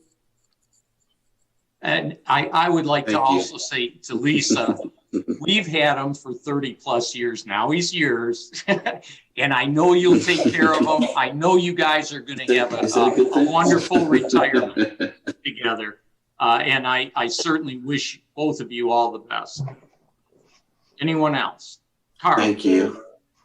Jim, I just want to say to Dale, thank you for all of the years. I remember when you replaced Dave McCarskey and stepped in and took us to a new level, a great level. Your institutional knowledge is just something that is greatly appreciated by me. I cannot imagine what we're going to try and do without your steady hand there, your background and your history. We've worked together on a number of projects, and I cannot imagine trying to do work on policies and procedures or some of the work that we've done with police and with BPAC and with Greenways Open Space without your input. I always felt, and in fact, I did stop into your office for some information, some guidance, and frankly, your thoughts. And I found you to be spot on. The number of times I could ask you a question about what's going on with Water's Edge, what can we do with this project, with Greenways Open Space, and you'd say, Carl, I've got it right here. Let me pull it out of my file. Let me pull it out of my bookcase. And it seemed like in a matter within 30 seconds, and it could be over any subject, you were able to pull it together and answer the questions in a very profound, but almost eerily in depth, as if you were reading my mind before I walked in that day. I've asked you questions of splits. I've asked you questions of property, and you have never disappointed, and you were always accurate. And we're going to miss that. Not to say that your successor won't be able to do that, but the knowledge that you've had acquired over 30 years has proven invaluable to this board, to prior boards, and to the citizens. And we're going to miss you. And to Lisa, I say that again, behind every good man is probably a better woman. And I thank you for sharing him with us for so long. He is indeed going to be yours fairly shortly, but I think that you two have a wonderful future together. You're certainly very complimentary, and I wish you and congratulate you on 30 plus years of service. And from the bottom of my heart, not only as a trustee or as a citizen or a commissioner, but just generally, Dale, it has been great to work with you. It has been great to know you. And from the bottom of my heart, thank you for everything that you've done for all of us. And good luck and have a great retirement. Thank you. Anyone else? Jim, I'd like to thank Dale for the assistance that he's given me over the last 6 months. Because I know that when you go in to ask Dale a yes or no question, you really need to have 15 or 20 minutes. because there are very few yes and no questions. But I want to thank him for the assistance that he's given me. Thank you. Anyone else? Hearing none, we have a motion to accept. Mr. Supervisor Kim raised her hand, but she's still muted. Yes, because this is an action item, not a public discussion. Oh. No worries. Thanks, Dale. Yeah, we can get to them later on in the meeting. So, of the board, is there anything else? With not hearing any, we have a motion to accept with regret the retirement of Township Manager Dale L. Riem, effective August 31st, 2021. Mr. Jarecki. Yes. Mr. Porcerelli. Aye. Mr. Nadu. Aye. Mr. Fletcher. Aye. Mr. Yeager. Aye. Thank you. Ms. O'Connor. I really should just say no, but aye. Yeah, it's that mixed thing, and I vote aye. So you're free to go, Dale. Thank you again for your years of service, and that.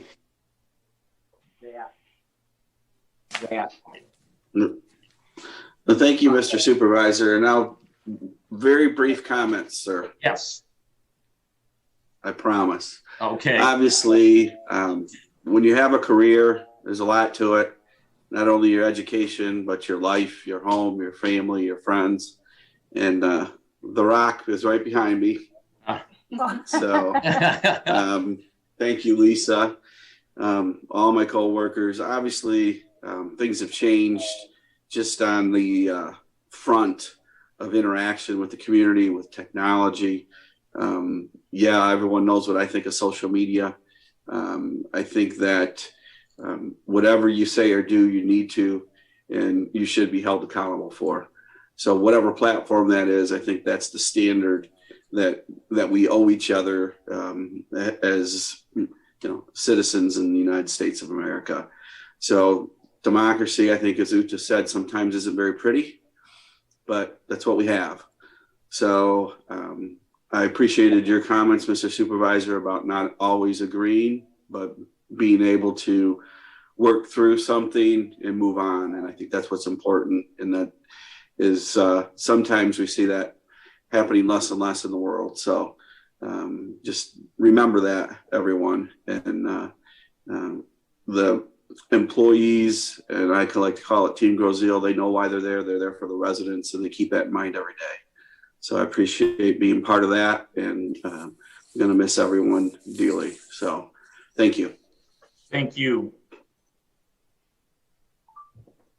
Action item number 8 is scheduled to be the appointment of township manager. But before we go to that motion, based on questions that came up earlier, I would like to ask our attorney or our township manager I mean, I felt having this motion on here, we were in good stead, that we could do it. I am asking you now, based on what was brought up, are we okay in bringing this motion at this time? Tom? Well, or Dale? I'll be happy to speak. My position on this has always been that, you know, procedural manuals are exactly those. They're procedural manuals. They're a recommendation on how to proceed, which is fine.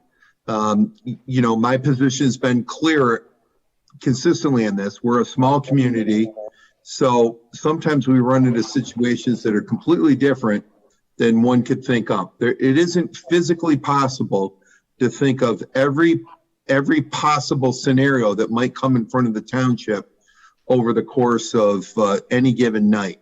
So to try to do an adjustment for that is almost impossible. The importance of the manual is that you have some consistency. However, the state law is very clear. The only people that can hire and fire people for a township are the township board. The township board can establish whoever they want to, whatever procedure they want to. I mean, you as a whole can agree to put this out for a national search or pick the person that you want. And I will tell you that it is not inconsistent with the practices of many communities of our size to move forward with people from within that have been trained consistent with the community, because that very clearly is, as I'm sure you'll decide, is in the best interest of the township to move forward with somebody like that for the hiring. So there are some legal issues with the ability of a township policy to bind future boards when it's adopted. Of course, this board at any point could throw out the whole policy manual as is, at any given moment. So again, it's the guide. And I will tell you that the action that's presented tonight is completely consistent with many communities of our size that make this kind of decision about an employee and from that perspective. And I'll be happy to answer any questions anyone else has. Does anyone on the board have any questions for Tom? Mike? Mike. No, I was just scratching my nose. Oh, I'm sorry. Joe Jameson. Did Joe? Yeah. Joe, did Okay. Jameson? Okay, Jameson. We're having a heck of a time with you tonight. Sorry, it's kind of in a black hole here. So the only question I had, Mr. Sorty, was our ordinances. It's actually ordinance 137. Says that Jameson, we cannot. I don't. You're breaking up, Jameson. Jameson, we can't understand you. Okay, how about now? Okay. Man, it's tough out here. So, yeah. I believe it's 137 says the township board has delegated its authority regarding the management of public works, or the gist of that, to the board of public works, and that the board of public works has supervisor authority and responsibility of employees. So I just want to make sure by taking this action, we're not overstepping or pushing past, I should say, it's not really overstepping, the board of public works in the combining of the positions, because we are changing the responsibilities and the number of hours that specific position is able to be worked in that lane per se. I hope that makes sense. No, absolutely makes sense. And I understand. So that's not the only commission and or department that we have that kind of language involved in. It's involved in a couple different ones, but always any commission, anything that we have, it's only a recommendation to the board. So you're not overstepping the bounds. The board always has the authority above that. And I would argue, and I believe, my reading of the documents we have for the township is that the township documents indicate that the board has the authority regardless. And while the input from the individual commissions might be important, they'd have the ability to overrule that anyway. So it's all, even though we transfer some authority for some control of our employees to the commissions, that authority is only a transfer to make a recommendation to the board of what should be done. Yeah, so you're not overstepping. Hold it. Okay. Jameson, did that answer your question? Yeah. So what this motion is legal then, and I'll that's what comments yes. after it. Well, that's it. That's what I'm looking for. That what we're doing is okay, and Tom appears to be telling us it is. Joe, did you have a why question? don't we do this if this isn't too much for you? I get this. What bothers me the most, and Tom, we've talked about different issues. When I was the police chief, I have 9 documented issues of violating procedure and policy from Grove Road. And so I didn't like it. But I will tell you, and those weren't suggestions. I mean, those were policies and procedure. And what Tom is saying is, in a nice way, that the township board does have the authority to overrule everything. They don't have to go by any policies and procedures because there's nothing that oversees the townships in the state of Michigan. This is straight from the Attorney General's office. Nobody looks at the townships or cities. They have the right to do whatever they want until they hit 2 thresholds. One's criminality, and then they will get involved in it, or they get sued from what they did. So I guess what everybody's saying is, we have procedures, we have policies. I'm not going to debate with you. I know the board has broken policy with me when I was the police chief numerous times. I know they did. It was fact. It wasn't my opinion. So, because I wrote some of those policies. So my point is, why don't we have a study session on this? Let's talk about, do we think, Dale, can he do 2 jobs? Derek, this isn't a Derek Thiel issue. It's a principal issue, but, was Derek going to be able to do both jobs? I mean, how can we combine 2 jobs if these guys have been working 8 hours a day? Now, if they haven't been working 8 hours a day, we need to talk about this, and maybe Derek can combine it. I've worked with Derek. I love his work. He's an outstanding individual. He's as good as I've seen within the township, and that's not knocking any of the managers. But why don't we just do it? I mean, we have so many issues here. If you're going to just say, okay, this is the way it's going to be, plus we got to talk about the salary. It was different, Jim, than when we talked in your office that time about it. That's not the same salary that we talked about. That's in the PDF. So anyway, what do you think about? It's not what me and you talked about. That is, Joe. It steps up to what we talked about. It steps up the amount. It steps up to what we talked about. Well, and Joe, it's an action item which you vote on. If you don't like it, you vote against it. If you're okay with it, all I'm saying is why we should have a study session, and you're telling me it is what we talked about. Okay, Joe, that's not it. That's not. It's immaterial. It's immaterial. This is an action item. Okay. If you disagree with it, you vote against it. Hey, Joe. We've established. Wait a minute. No, let Joe finish. Let Joe finish. I'm done, Jim. I'm just saying maybe we should have a study session and bring all this out about having a guy do 2 jobs that were 8-hour jobs, his pay. I mean, there's a lot of principal issues behind combining these 2 jobs. And I guess, did we talk about it? No, I mean, I think we need to. If we get to the action item, we will talk about it. Okay, well, that's it then. I'm done. Go ahead. Uda.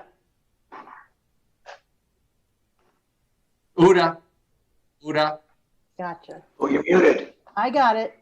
I had the same question for Tom, and I want to make sure that we are doing things according to the way we always do things, or the proper way to do things. Just to speak to combining positions, we've done that quite a bit in the township. In the last 20 years, we've combined the finance department roles in order during the budget crunch to right size, but also to make things flow more smoothly. We created the finance director position, which absorbed some of the duties of budget, clerk, and treasurer, all within one department manager, because it became increasingly difficult to find individuals to do the individual aspects within our budget constraints at the time. Our deputy clerk is also cable administrator. Technologies have made coordination much easier for managers. Quite frankly, I did not ask Derek if this was okay with him, but I know he applied for the job. So to me, that means he's okay with this. And I'm just saying that if our attorney doesn't have a problem with this, then I don't have a problem with this. Thank you. Anyone else? Yeah. Mike. So mine's not necessarily a legal question, so it's more to the group. So should I hold off or should I proceed? Because we have to, are we having a general discussion before the vote right now? Correct. We have, if we have the, we would have the motion, if that was supported, then we have the discussion. I think basically, if I understood Tom correctly, we don't have to pay attention to any policies or procedures. We just come up here and vote, and that's the precedent we set. So in effect, policies and procedures don't matter. And I just think if we take a position like that, there's a lot of negative unintended consequences potentially. And I would think a better way to operate would be if we have a policy and procedure, then we recognize it and we say, okay, we're going to circumvent it. We're not, or we're going to eliminate it so we don't ever have to be bothered with it anymore.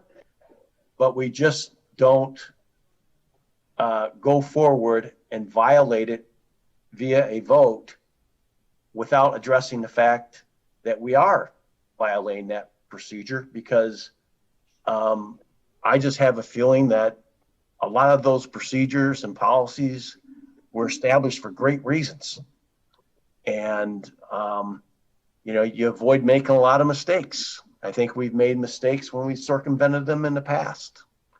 And I would be very cautious to do it. I think going out and having an active vote is a positive thing. In fact, it serves no one better than Derek long term if he's good as all of us believe he is, because I think he's an exceptional talent, and I've had a few of them work for me, and I can tell you they're all doing extremely well, and I see the same qualities in him as I do in all those folks that I have groomed over my career.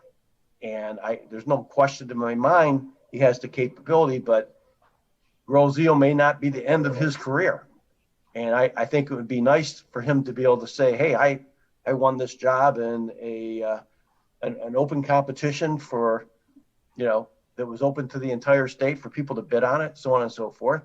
And so I think it helps him, but I also think it's very dangerous to go about operating any type of organization, whether it be a government, municipality, or a business, in violating your procedures, because quite frankly, I worked in a world where I had the authority to do that, but very, very rarely did I. And I think it's a better practice to acknowledge the procedure and say that we're going to circumvent it for this reason. And so the next time the same situation comes around, it's not an automatic. We don't set a precedent that we kind of live by and move forward on in a nonchalant way, and procedures and policies mean things. And I think it's very dangerous. Mr. Supervisor. Yeah, if I just want to say something first, Tom, then I'll go to you. Mike, that'd be within that, you're absolutely right. We should be in our discussion saying why we're doing it this way versus going out. And that should be brought out. You're absolutely right. And it will be brought out.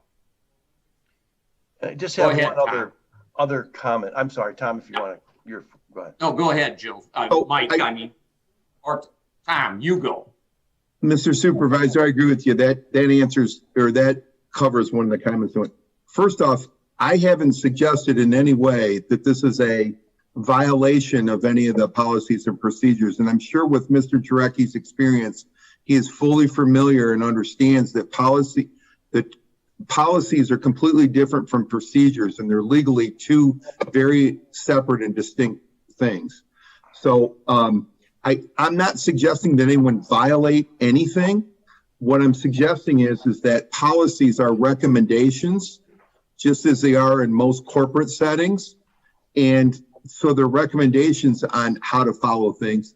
That doesn't mean that legally, as a Michigan township, that the board can violate state law by creating a policy that modifies the way in which a board can act. And, I've been opposed personally, and I've made recommendations about some of the policies we have in place about binding future boards and putting in place, because this is exactly what happens. When they're favorable, people say, hey, it's a policy, we love them, we got to keep them in place. When they're not a policy, when it's not favorable to them, they say, hey, we don't have to follow them. There is no possible way a community of our size could write policies for the township board that would cover scenarios such as this, that would cover something like a township manager position when we've got somebody in place qualified for the position. And as the supervisor has already indicated, there'll be reasoning placed on the record of why this is being done. But I just want to be very clear. I'm not recommending anybody violate anything. I don't believe that it is a violation. I don't know how you violate a recommendation.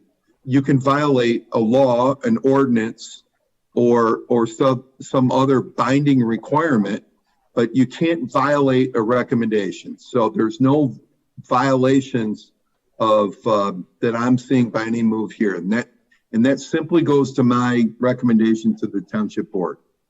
Thank you, Tom. Dale, did you want to say something? Yes, sir. I just wanted to remind everyone or point out that the employee selection process does not address promotions from within. And I think that is an important distinction if we're looking at the policies and procedures book and wanting to focus specifically on the step-by-step process. This isn't even addressed. So I think the board has the flexibilities to determine how they want to proceed. And I think, as Mr. Sordi said, this is the time and opportunity to do so. Well, I think it would be a little different if we were moving Derek's position from DPS chief to DPS director. That would be a promotion. Or even, we could even maybe argue DPS manager to township manager is maybe a promotion. It's kind of a lateral and a promotion. But combining the two positions is more than that.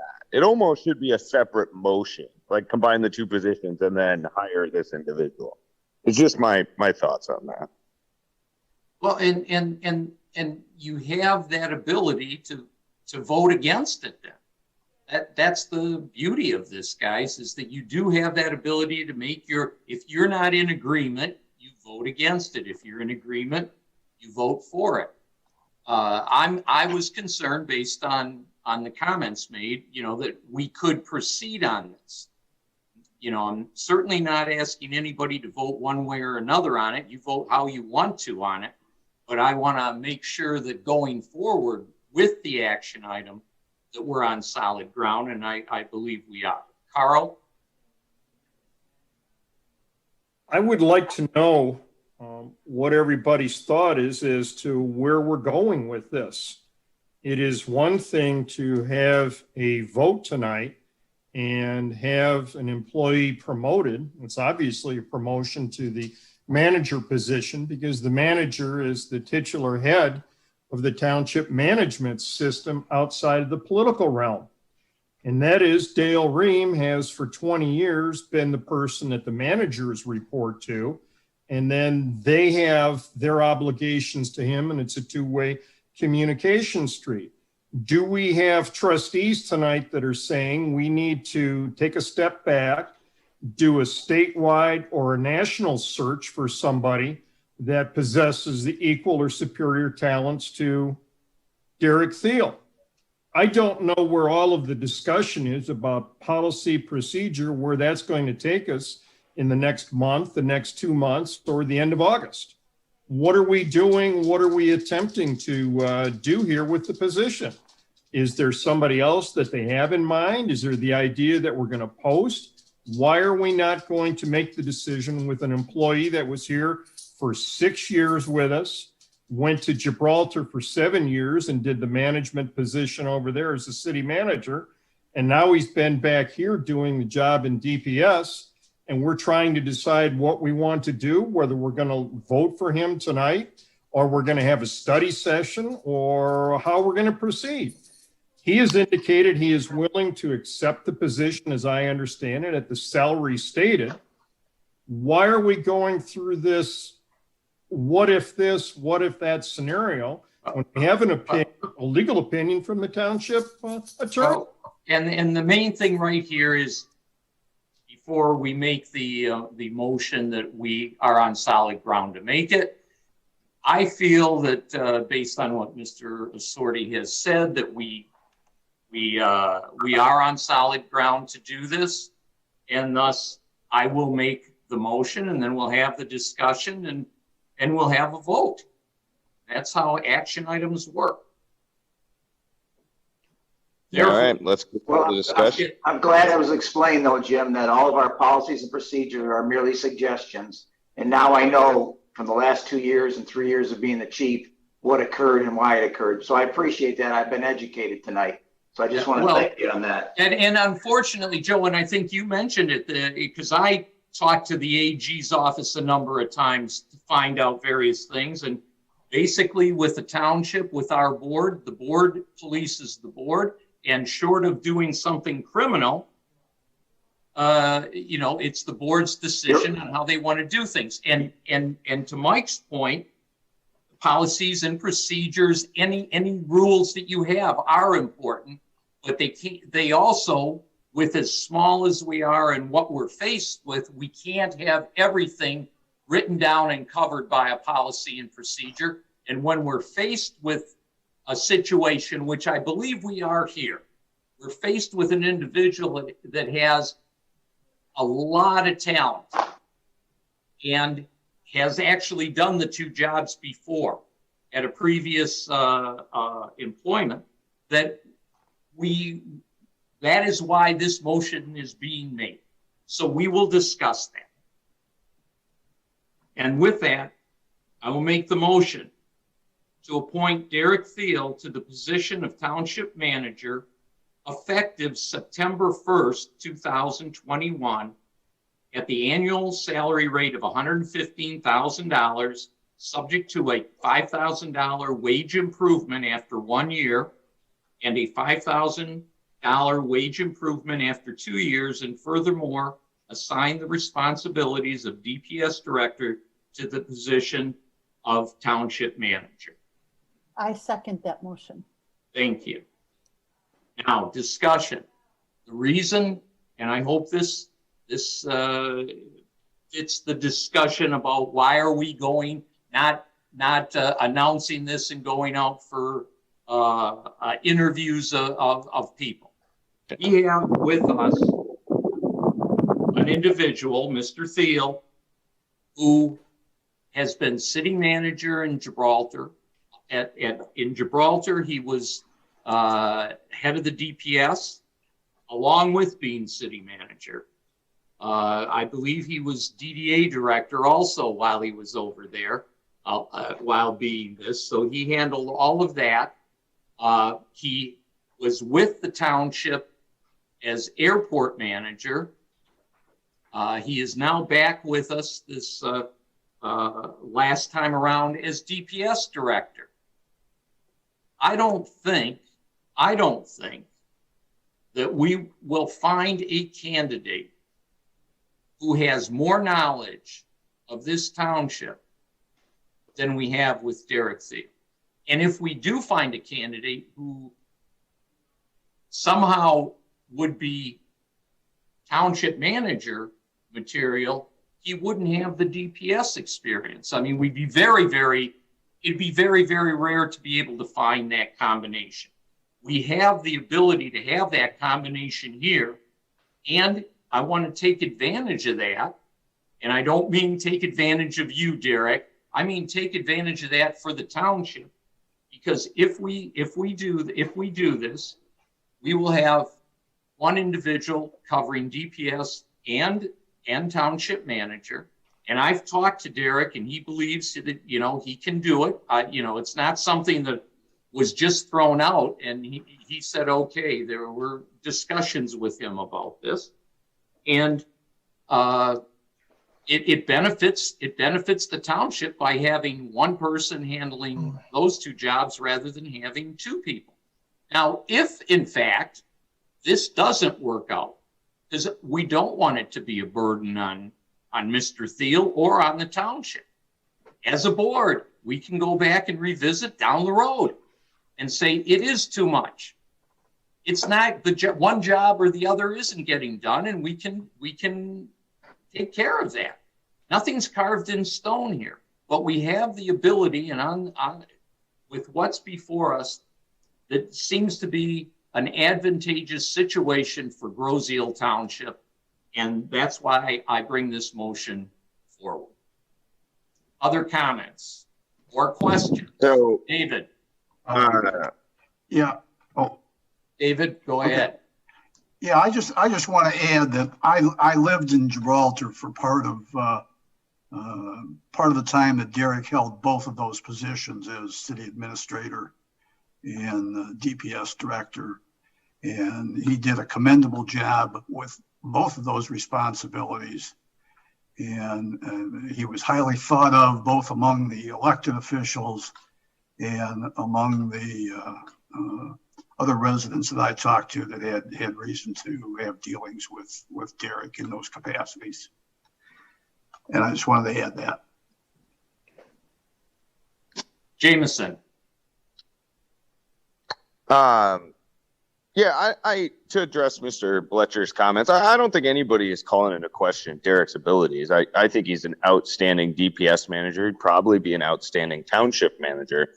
My only reluctance is regarding the fact that we have a policy and procedures. It says township boards shall.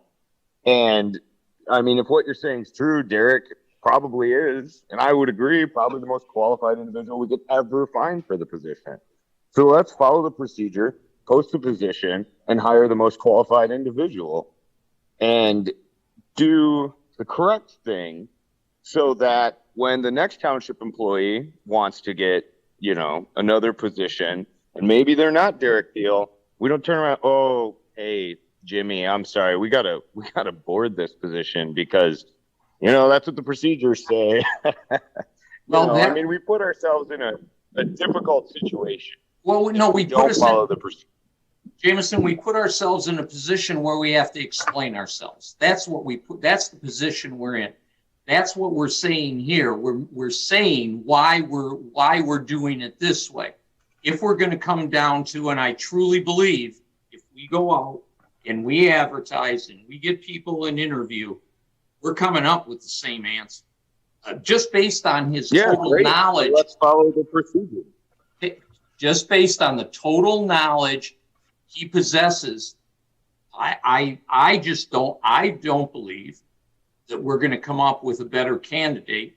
So for the sake of moving ahead, I believe this is the right way to go. I understand that, you know, you're saying, no, let's follow the letter of the law, if you will, and I hate to say law, letter of the procedure, and go out and advertise it as we have been told, that is the suggestion. That is the normal way we would do it. If we didn't have a Derek feel, we would be doing that. And we'd be going out probably for just one position.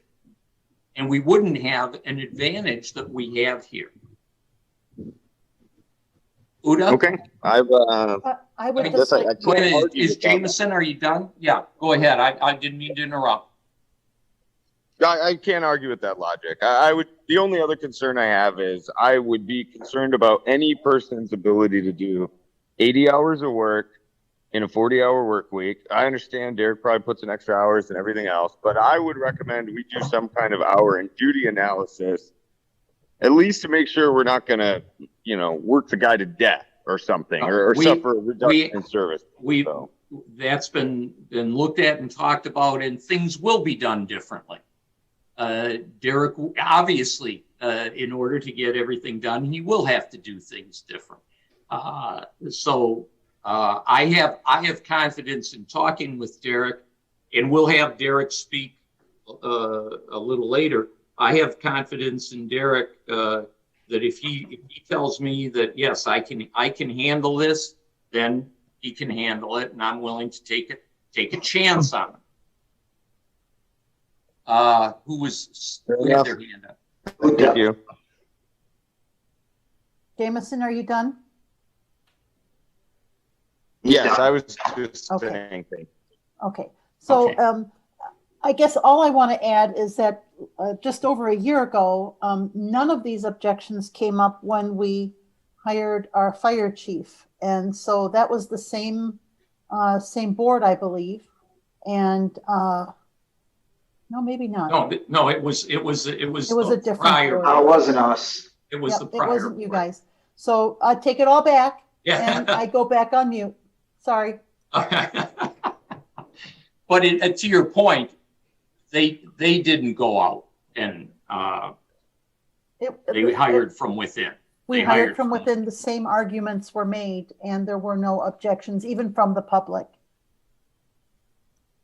No. Can I just say, Derek, I just want to say I know you're in the hot seat here, and I apologize that you got to go through this. And again, I just want to say that I worked with you. We wrote the emergency operations plan together along with the interim police chief and Chief Beaudry. And you're actually absolutely an excellent worker. But I'm still stunned, Jim, that all you need is 4 votes, and all of our procedures and policies are suggestions if you're at the township board. We lived and died by policy in the police department. I never heard of this, never thought of this. And this is why I see what's happened in the last few years, especially with the police department. So I'll be voting no anyway, but thank you for your time. Thanks, Joe. Carl? We received a recommendation from the police commission regarding the promotion of an individual or individuals to certain positions. And that's gone on several months ago. Does that mean that we should revisit that and post for a national position on this? Apparently the same policy. Now let's not, Carl, let's not try and, I understand what you're saying. I understand what you're saying. We did it differently with that. We did it differently with the fire chief. And I guess that's the beauty, and it can be a curse, being flexible enough to adjust to the situation. And that's what we're talking about here. We have a situation with an individual who I believe fits the bill. If we go out and actually announce this and ask for people who have both experiences, I'm not sure we will, after waiting all the time, that we'll even get anybody. I think we do have a unique situation here, and that's, again, why we brought this item. But Jim, let me add one thing there. Okay. We look at hiring someone. The key is information on them, and you can look at their, what I refer to as pedigree. What's their degree in? What's their history with taking time off? What's their history with discipline and those kinds of things? I think in this case, we have an individual that worked for us for 6 years previously before he went over to Gibraltar. He has worked with us now for almost 2 years, and he has 8-year track record with us. And that is something that is very, very important. It's invaluable to determine what he is most likely going to do going forward. We look at somebody who's been with us in different capacities for 8 years. And I think that's very, very important matter to consider. We can go out and find someone who on paper may look as good or better, may come in with 30 years of experience, but it's attitude, it's commitment to the community, it's the knowledge. He grew up here. He's somebody who has performed for us for 8 years. And I don't see how you're going to do any better than that. I agree with your analysis. I think he does a great job. He has the history. And that is something that we need to look at going forward versus taking a chance on a known commodity. I think he's the perfect person for the job. Thank you, Carl. Uda? I'd like to call the question. We've talked quite a bit about this. We're going in circles at this point, and I think we've all made up our minds. Well, let's listen to Mike. Yeah, I've been trying to raise my hand here, but quicker at the draw. So the one thing that we really haven't spent a lot of time talking about, and I get the procedural situation. Quite frankly, in the business world, you promote a lot within, and you don't go outside when you got a super candidate. And I think Derek is certainly of that caliber. There's no doubt, and I don't think anybody here has a bad thing to say about Derek. In fact, I talked to Bill Kostick, and he said not only that, citizens that have run into Derek have had nothing but great things to say about him. He's not a yes man. He's not always going to do and what someone tells him to do. I think he'll try to do the right thing. I mean, you can't say enough good things about Derek. You really can't. And so this really, from my perspective, I think from a lot of people's perspective, it's not about Derek per se. It's just about the importance of following processes and things like that. But putting all that aside, I just have one concern. And that concern is, are we planning on backfilling Derek at all? Because when Jim, you and I talked about this, I thought it was a straight up, he's taken on both jobs and there's going to be a whatever $70,000 savings, when you look at the benefits or whatever it was going to end up being. Is there a plan in place to say, we got to backfill maybe with a younger and, less experienced individual that we can pay less? Is this a straight $80,000 savings, or is this like, it's kind of no. We will be looking for someone to handle community development. Okay. We'll keep all of the DPS. And again, remember, we have until September 1st, and that's why we're bringing this forward now for 2 reasons. So that Dale can work with Derek, and also we will need to look for a candidate for community development.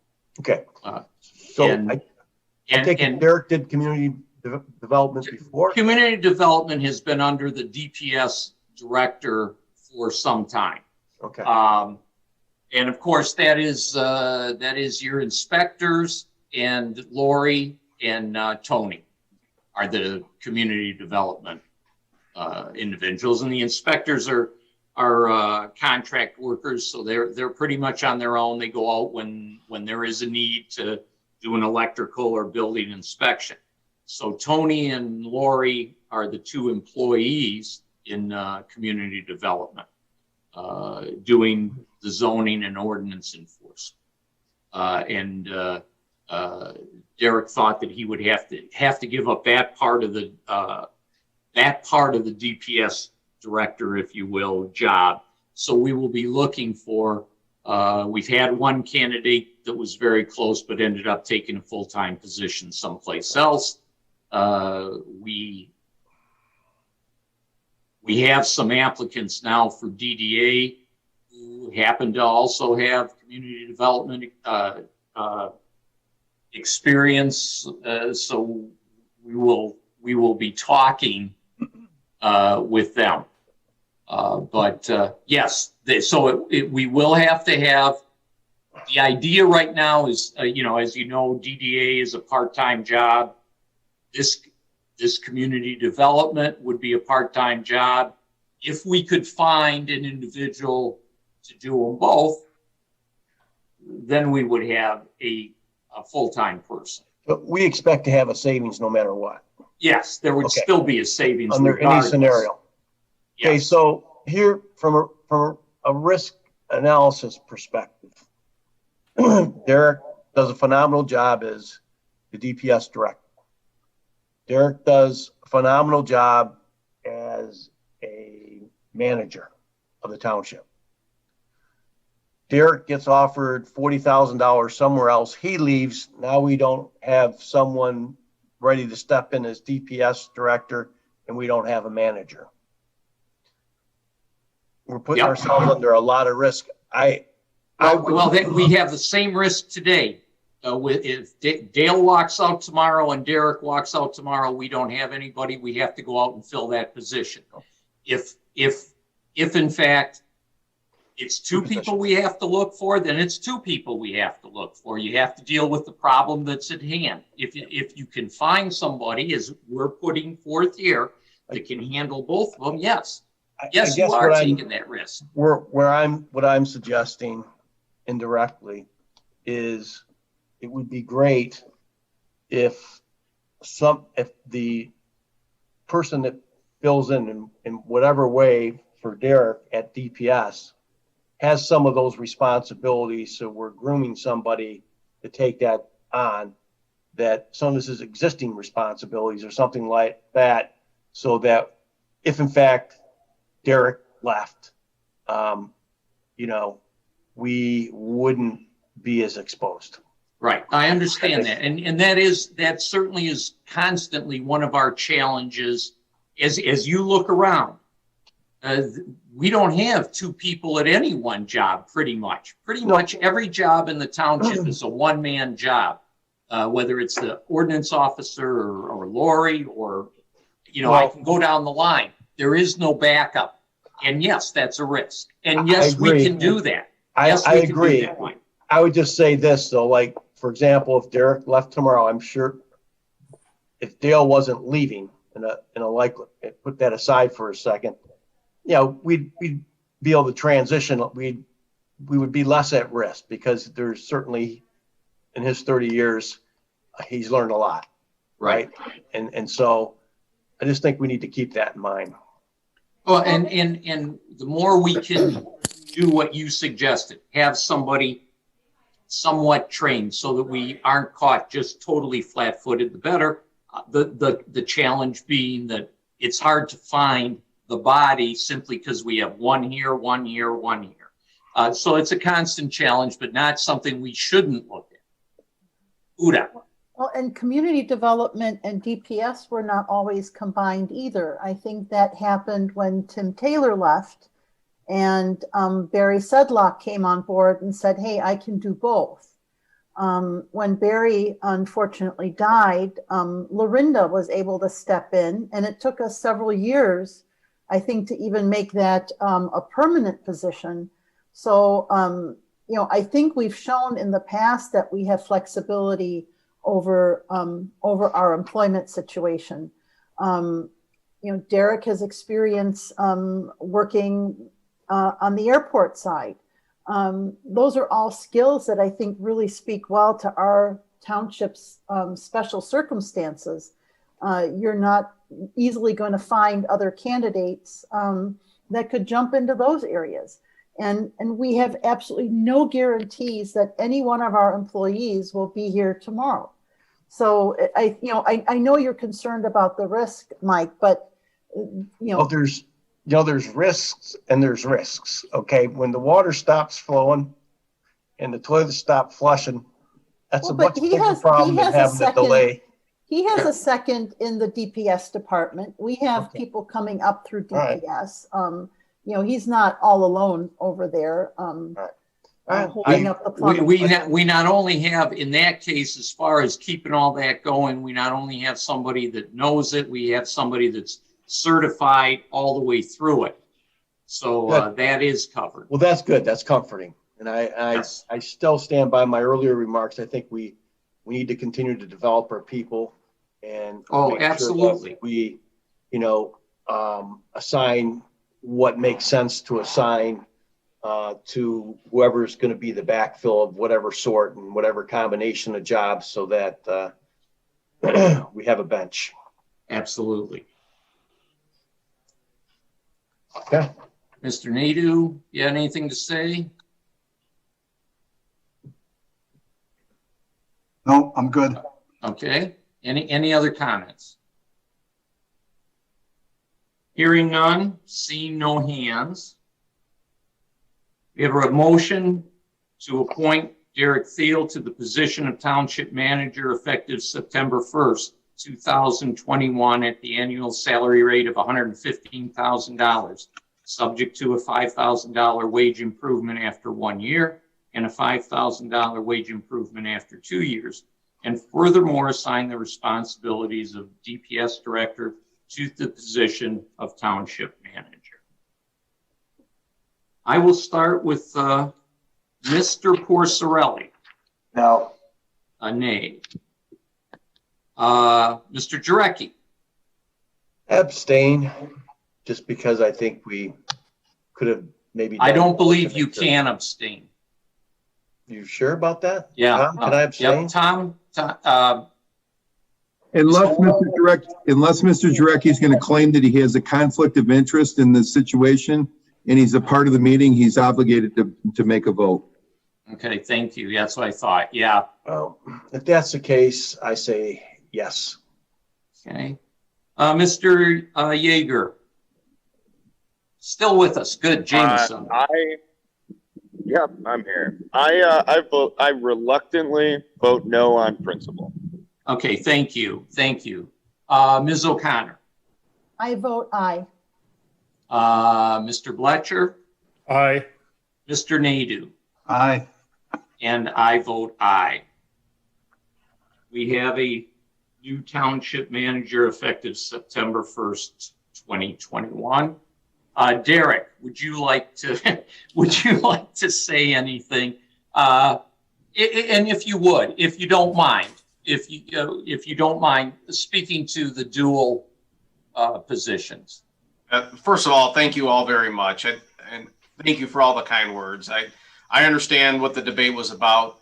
It's not about me; it's about the process, and I get that. So, thank you for all the kind words about my achievements and the work. And I'm going to do my best job that I can for the residents of Grosse Ile. So, trust that I'm going to make that my number one priority every day. When the initial idea had come up about doing the dual role, there were some concerns that I had about the community development aspect. Community development traditionally is more of a immediate type need as far as your time and as your time goes. Whereas DPS is more capital intensive, it's more long-term planning, it's more scheduled, it's more organized. So it allows you to, I think, develop your schedule easier with the DPW role than it does with the community development side of things. So with community development removed from the DPW director's position, I think it'll allow you to have a lot of time available to accomplish both the DPW role and the township manager role. So with all three roles, because really DPW director it really is two jobs. I didn't think it was going to be possible, but with the DPW end of things moving over to township manager, I think we should be able to do and accomplish the things that we need to do and accomplish.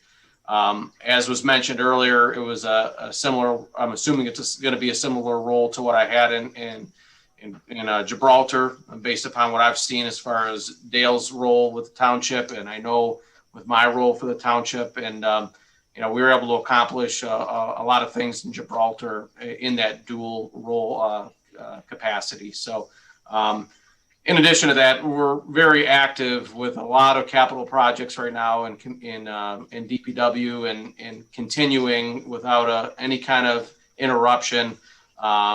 I think that bringing DPW over to the township manager role will provide for continued work on all those capital improvements. So I think there'll be a lot of efficiencies that'll be achieved by keeping the knowledge base of the DPW activities that are going on in the township manager role. And in addition to that, I have a very strong passion for DPW work.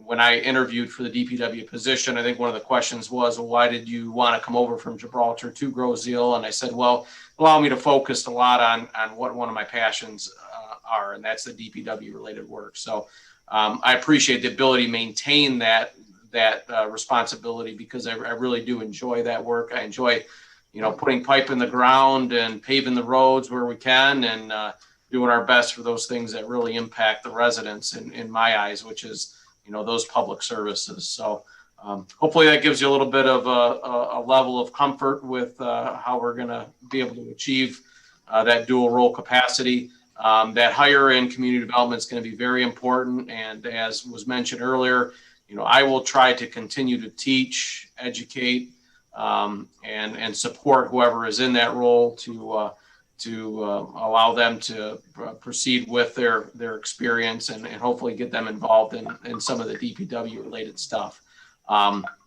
So I look forward to working with all of you in both capacities, and thank you for the vote of support, and look forward to September 1st. One other thing I wanted to mention, as Jim had mentioned earlier, community development and DPW have a very strong support network with the employees that are in both of those departments. My staff in the office and my staff in the field, if it wasn't for them, I don't think this would work.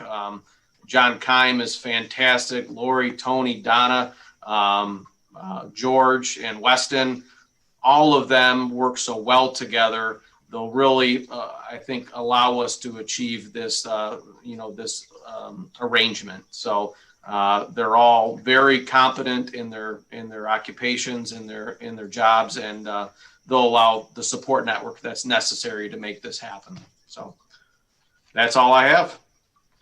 Thank you, Derek. Thank you. All right. We still have more. Moving on to action item 9A, sale of township property, A, lot 569, Gulfview Estates, number 1 subdivision. The motion is to authorize the township attorney to prepare and enter into a purchase agreement for the sale of lot 569, Gulfview Estates, number 1 subdivision, 7303501056900 in an amount of $5,000 with the, and I'm going to say that I know I'm going to pronounce this wrong, Kettle Hut property, subject to the combination of the parcel with the homestead parcel. In other words, combining this parcel of property that we're selling with the their parcel next door to it. And furthermore, the township attorney and the township manager are authorized to close on the sale subject to the terms and conditions of this motion. Second. Thank you. Mr. Riem, I'm going to bring you in and to discuss the history and what we're doing here. Thank you. Thank you, Mr. Supervisor.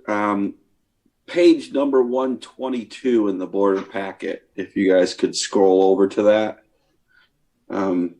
I'll try to make it very simplified.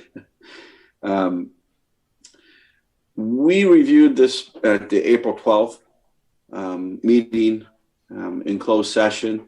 The property owners on Meridian Road were interested in vacating a Wayne County unimproved right-of-way. And the township happened to own the properties that front on that right-of-way and behind these parcels. So that vacation would have legally landlocked our parcels.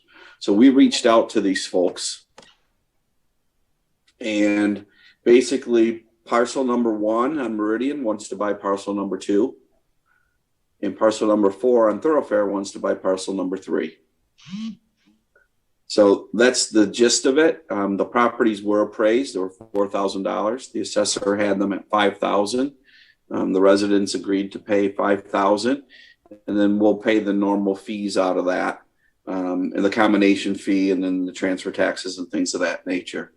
So both of the parties for 9A and 9B are very anxious and wanting to get this done as soon as possible.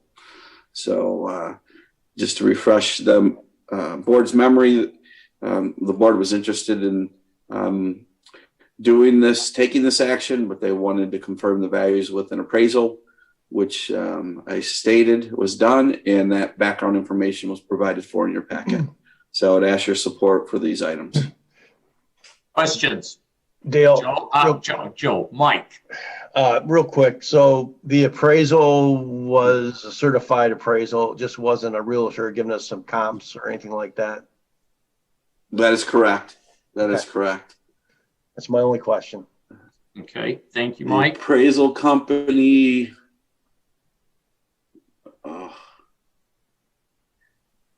I'm drawing a blank. Let me find it. Keep going. Don't worry about it. I trust you. If it's certified, it's certified. You know, I mean. Yep. CJ Appraisal. Okay. Thank you, Mike. Uda. Yeah, just real quick, because a couple of residents did have a concern, but as we were saying, these two parcels really benefit only the people that are actually buying them. If I believe I recall correctly, they were not buildable independently or individually. And this way, two homeowners can improve the size of their lots by each purchasing one of these. So yes, this is different from some other situations that we've encountered. And I think that's why we feel comfortable doing this. Yeah, the two parcels that we're going to talk about tonight are landlocked, if you will, by surrounding property owners. So it isn't like they're on a road and somebody can come in and build them. They really are. If you look at it, they're only going to be the only one they'd be of value to would be the people who are buying.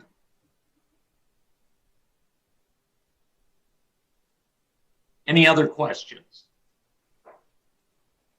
Hearing none. We have a motion. Make sure I don't flick away too fast.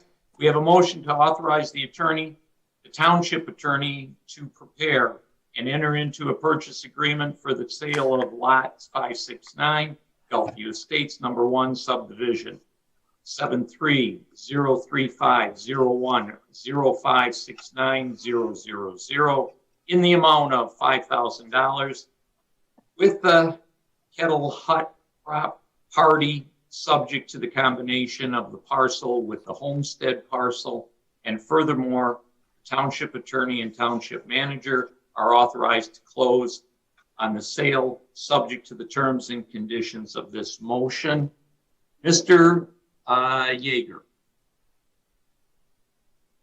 I vote aye. Aye. Okay. Mr. Porcerelli. Aye. Ms. O'Connor. Aye. Mr. Bletcher. Aye. Mr. Jarecki. Aye. Mr. Nadeau. Aye. And I vote aye. Thank you. Action item 9B. This might sound a little bit familiar.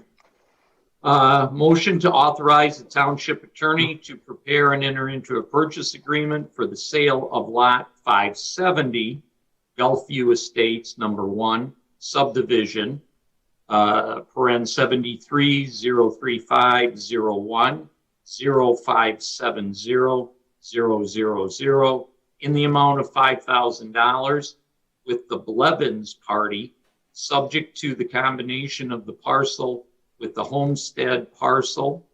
And furthermore, the township attorney and township manager are authorized to close on the sale subject to the terms and conditions of this motion. Second. Thank you. Questions? It is the same. It is basically everything's the same as the motion we just passed. Not seeing it. Up, Mike, did you have anything you? No, I'm good. Okay, thank you. Anyone else? No? Okay. Motion to authorize the township attorney to prepare and enter into a purchase agreement for the sale of lot 570, Gulfview Estates, number 1, subdivision 7303501 0570 000 in the amount of $5,000 with the Blevins party, subject to the combination of the parcel with the homestead parcel. And furthermore, the township attorney and the township manager are authorized to close on the sale subject to the terms and conditions of this motion. Mr. Nadeau. Aye. Ms. O'Connor. Aye. Mr. Jarecki. Aye. Mr. Porcerelli. Aye. Mr. Yeager.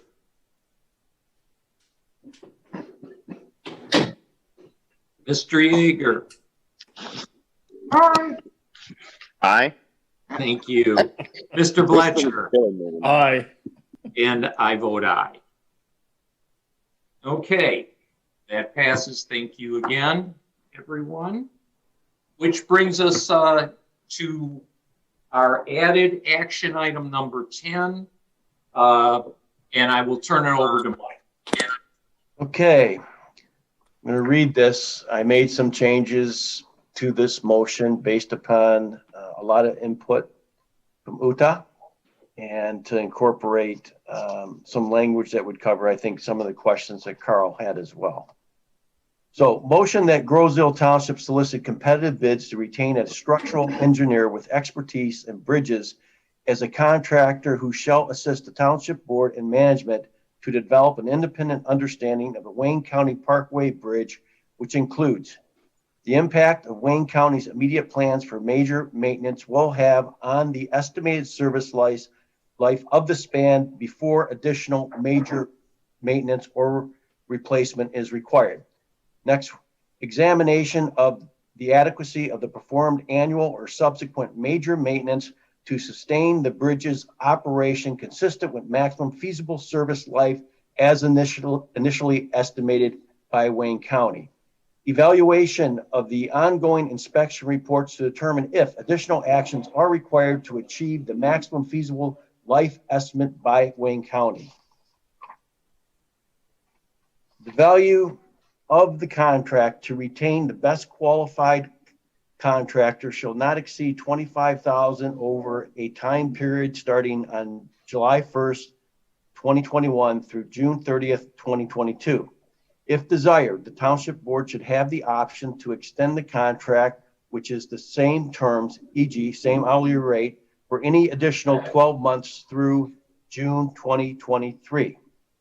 The contract will be rewarded based on the RFQ process that will include the aforementioned requirements and any additional ones deemed appropriate by Township management or board. And if any additional funds are required to accommodate the RFQ requirement, they will need to be approved by the board. Okay, I'm just going to ask the board, did everybody, since you really don't have it in front of you, you haven't had a chance to really see that, did you hear everything that Mike said? Do you understand everything that Mike said? Does anybody want anything repeated? Okay, with that. You'll need a second. Yes, I will, as I always do. I second it. Thank you, Joe. Okay, questions. Mike, do you have anything more you want to say about this? Oh, yeah, I mean. Before we go to questions. Sure, I do. I wanted to cover just a little bit of the history. I'm sure people saw the full packet that covered that. You know, historically, we've relied on Wayne County estimates as to the extended life of the bridge. Somebody talking? Extended life of the bridge based upon whatever repairs. Many times this has not worked out as promised. A couple times, most recently in May of 2006, they promised us that, and I'm just reading from a slide that was included in the deck, properly cared for, our bridge should last for centuries, with this deck replacement lasting at least 30 years. Well, we know what happened there, right? And here's the situation. Unlike in 2006, in 2021, we know we got 11 piers in poor condition, some in worse than poor, maybe a couple just near poor. It's a fracture critical bridge, which means that any one of the 5 piers that aren't being fixed or maintained or restored could fracture and the whole bridge could go down again. I'm not sure that was the situation back in 2006, but we're in a more precarious situation now than what we ever have been. And on top of that, we're in we may have a window of opportunity with Brennan being there right now. If funds came available, and I know Wayne County is saying that they want to come up with a plan to fix the remaining 5 piers, they could save up to 10% of their total costs because they wouldn't have to restage. Now, I'm not, and none of us are suggesting that we slow down the fix for the 6 piers that they're going to fix in the superstructure. It's the idea is that any additional work that we'd be pushing for and having an expert opinion behind us to help support us would be to do it while the bridge is open, okay? And Wayne County has said the same thing. However, if the only documented service life of that bridge is 20 to 30 years, after they fix the 6 piers, where does that put us in line, right? Because we all know Wayne County has about 231 bridges, and probably I think it's 45 are in poor condition and 25 are in serious or critical condition. Plus they have 1,400 miles of roads that I don't have to tell you what type of condition they're in, right? They got a lot more things to fix than they have money to fix. And my concern, and hopefully your concern, is if the only thing documented on our bridge is that it's good for 20 years and money comes available, where are we going to be in the pecking order for prioritization? Actually, we're going to be good condition. And so whatever funds get, provided, it's going to go to fair and poor and critical, or critical, poor and fair. And so I don't believe, quite frankly, it's not that I don't believe that, the Wayne County officials believe that what they're telling us is true or whatever, but I think we owe it to ourselves as fiduciaries to go out, get our own engineer, get our own opinion, so that if funds do come available, we're in the best possible position. If, for example, our engineer says it has a 10-year service life, to push for proper prioritization. And secondly, with the likely event of an infrastructure package coming available through, a bipartisan agreement at the federal government level, we hear about every day on the news, there's going to be something significant. We got a small window. And again, if we're fixed for 30 years, nobody's going to be looking to replace our bridge. And so if in fact it is fixed for 30 years, they shouldn't. But I don't think that's the case. And I don't think any of you believe that's the case. And so we owe it to our constituencies, we owe it to ourselves to get this thing properly dated in terms of its estimated service life. And the only person that can do that is an expert on bridges. There's lots of them out there. Derek, you've provided me a list. I looked up on the internet, there's 39 of them. Heck, there's 33,000 of these bridges out there across the United States, folks.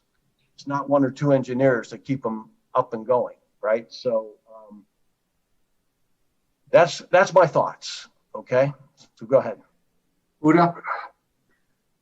Jim, did you call on me? I did. Oh, okay. I wasn't sure if I heard right.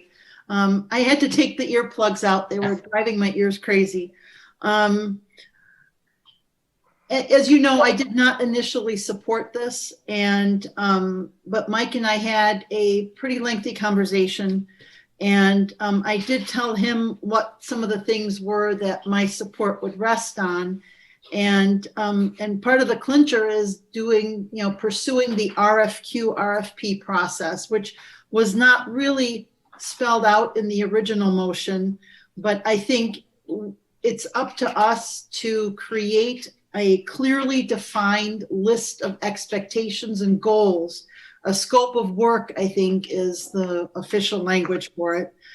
And that we also require the applicant to tell us what their costs are. What are they going to charge us for?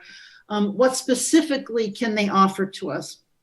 I think we need to look for someone, as Mike said, who has experience in marine foundations and in, graded swing bridges. But I think our main concern here, of course, is the piers, is the foundations.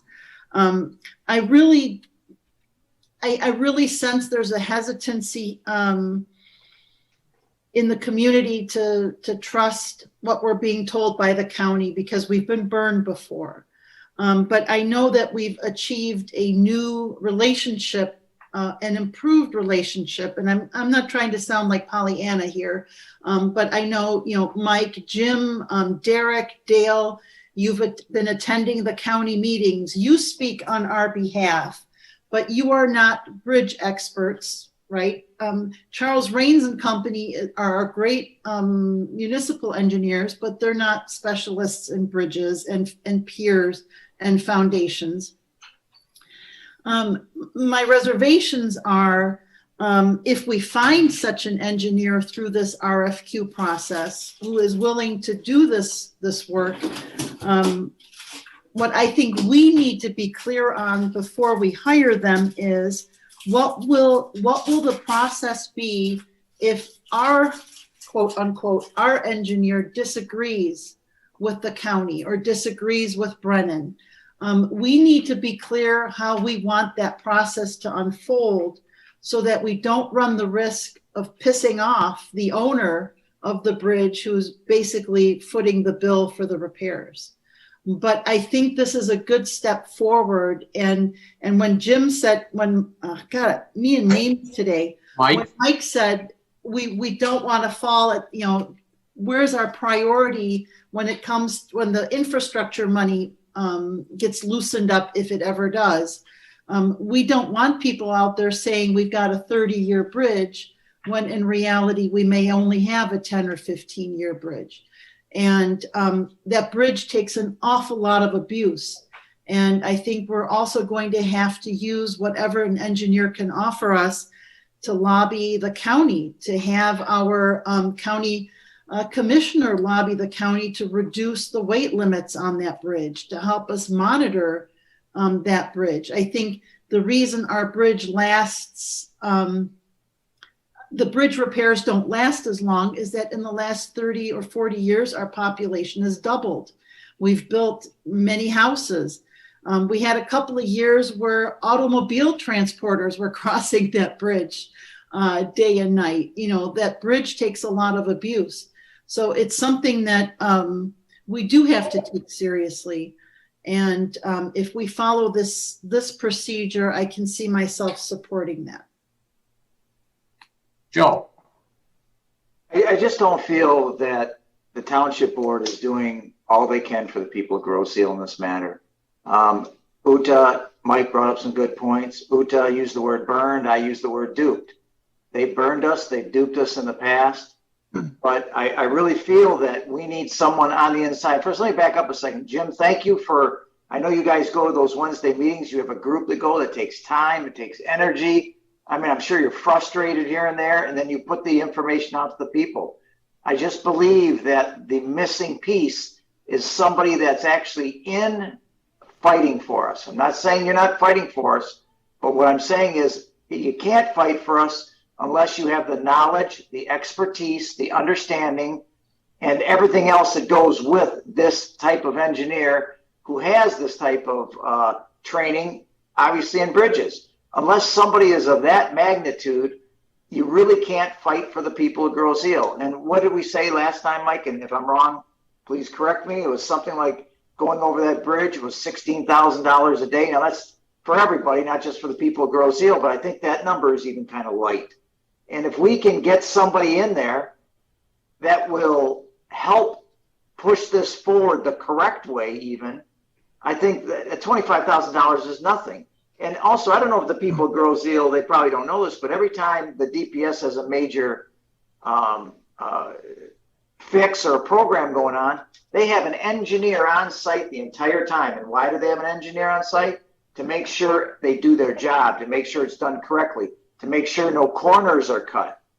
Now, these are on all the major issues. And I'm sure, maybe Derek, you could tell me, but I'm sure on some of these, there was hundreds of thousands of dollars total on these major projects for an engineer from Grosse Ile to be there the entire time. Yet we don't want an engineer on the probably one of the most important issues Grosse Ile has ever dealt with. And I just feel that will be the missing piece of the puzzle to get that individual inside what's going on. So thanks. Joe, can I respond to that? Sure, Mike, go ahead. I just, and Uta had mentioned this, and I think I have mentioned it a few times in the last few meetings.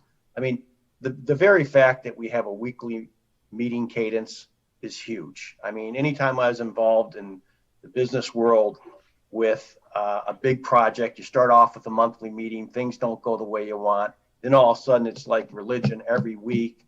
And Jim has done a great job establishing that relationship.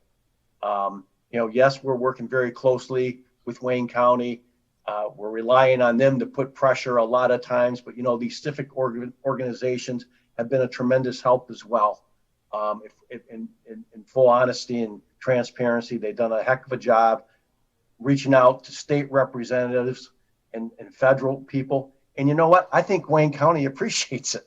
Okay, because that was the impression I got, because they're doing everything they can, but they don't have a magic wand with these permitting agencies, and getting a little pressure from up above is helpful. And I think the Civic Association did a great job with that. And there's really no pride in authorship. We all want the same thing, and we're not going to be getting this engineer to kind of stick it in Wayne County's face or anything like that. It's going to be good to say, hey, look, we got someone that's saying 10 years and you're saying 20 to 30. And we kind of talk and figure out, where we're at on this thing without butting heads. And I think it's been handled very well it's been from the very beginning to right now. Everybody has a place and everybody can make a difference. And there's a great process right now. But like you said, Uta, we can't have a 20-year number right now and all this money becomes available and expect to get prioritized, right? I mean, and so we need something, and it's going to put Jim and Derek, myself, Dave, all in a better position to, help push them to prioritize, and possibly other government, groups like state level and the federal level and the permitting people. So we all really get helped by it. And I think Wayne County will get helped by it too. And again, it's not like it's something we're gonna be rubbing in their nose. It's going to say, hey, we got somebody over here that your engineer talk to ours possibly and see if we can come up with a better number.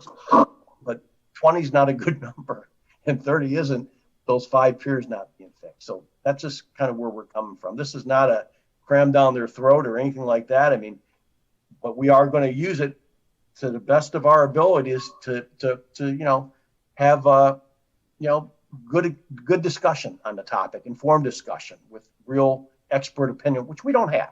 It's like, Carl, you go into a malpractice suit without having an expert witness. How well are you going to do? You tell me. And so we don't have our own expert witness. It's just us talking laypersons, and we just don't have the credibility, and we need that. Carl? Jim, thank you. Mike, most importantly, thank you. When you and I spoke last Friday, we had a discussion that was about a half an hour, and I followed that up with a number of questions. When I said earlier tonight I could not support your motion in its current form, I was open to responses, and you have provided those. I'm looking at a bridge that has 6 piers that were built by a railroad in 1872, 1873, designed to carry specific load at a specific rate, specific number of times a day, 150 years ago. And the weight on that was specific. You had limits. The county came through and built piers that went down to bedrock, 78 to 81 feet. When Grand Trunk built it, they went down to the riverbed, which 25, 28, 30 feet, depending upon where they did that, and they used cribbing.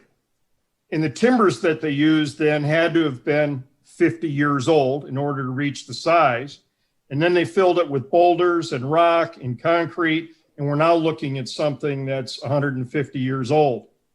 Uta talked about the traffic. When I go across that bridge a year ago, 2 years ago, you're seeing garbage truck haulers, you're seeing fuel haulers, you're seeing all kinds of buses and heavy equipment and all of the loads that bridge was not designed to carry 150 years ago.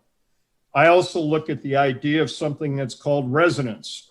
And residence is when a vehicle stands idle on a bridge waiting for boat traffic to clear, and the vibrations that caused from that vehicle and dozens of other vehicles on both sides does a lot of damage to the bridge. I look at what it was designed for and what it's being used for now, in 150 years, to me is an astounding number to get that use out of the bridge. But some of the questions that I had included not all engineering firms and engineers are equal. Brennan is an international company with a long history and lengthy experience with swing bridges. Is there a specific engineering firm that possesses equal or superior knowledge, background, or experience? I think the RFQ that is being put out there will allow us to make that judgment. I also asked, do we have a copy of the CV, curriculum vitae, of the firm or engineer confirming comparable or superior experience and knowledge in that field? What you're proposing addresses that concern. I also asked, do we have a copy of their rate schedule? The RFQ will take care of that. I asked about a written proposal, RFP or RFQ, defining the scope of their work. As Uta noted, that's going to be defined in the RFQ. I asked about whether or not documents have been requested from the owner of the bridge and or Brennan, the company that's doing the build and design on this. And I'm understanding that's going to be coming forward as well.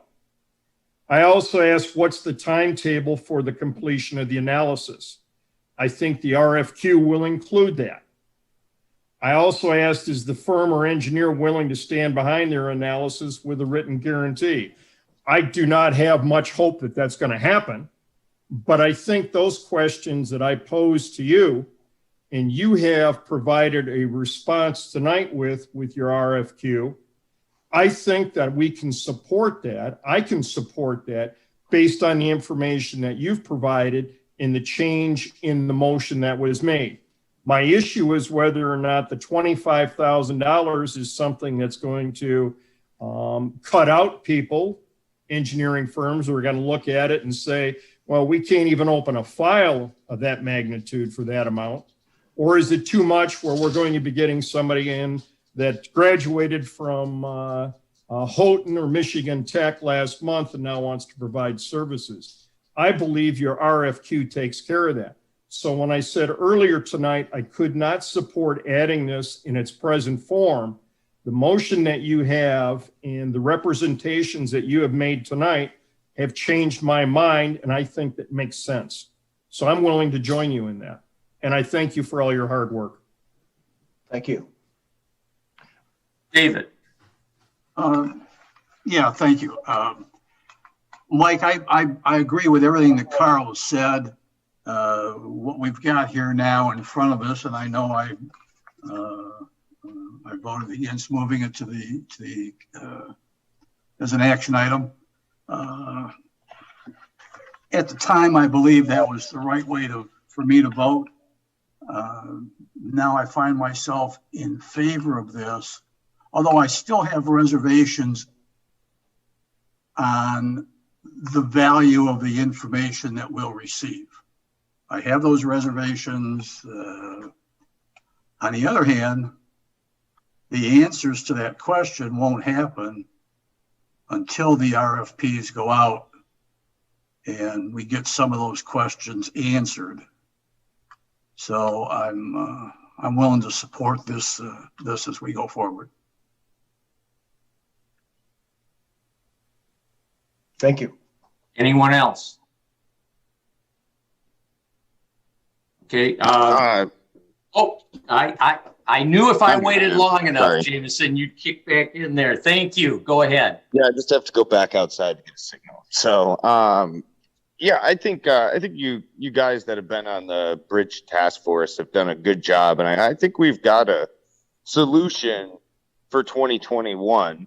You know, fingers crossed. What I'm concerned about, and Mike brought this up, is the future, because we're going to have a bridge problem again.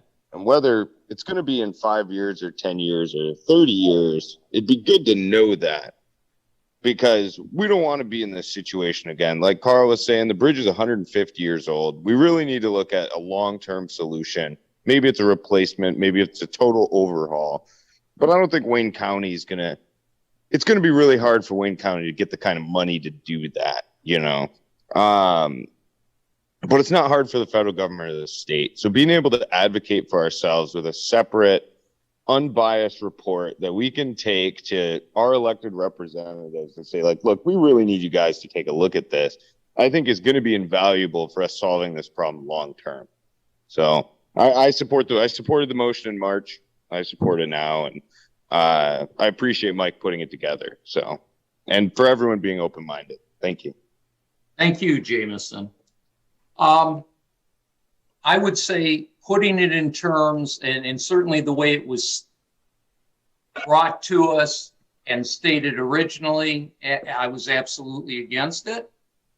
I have great reservations as to what we can do, much like Dave said, what we can do with the information, because we don't have standing.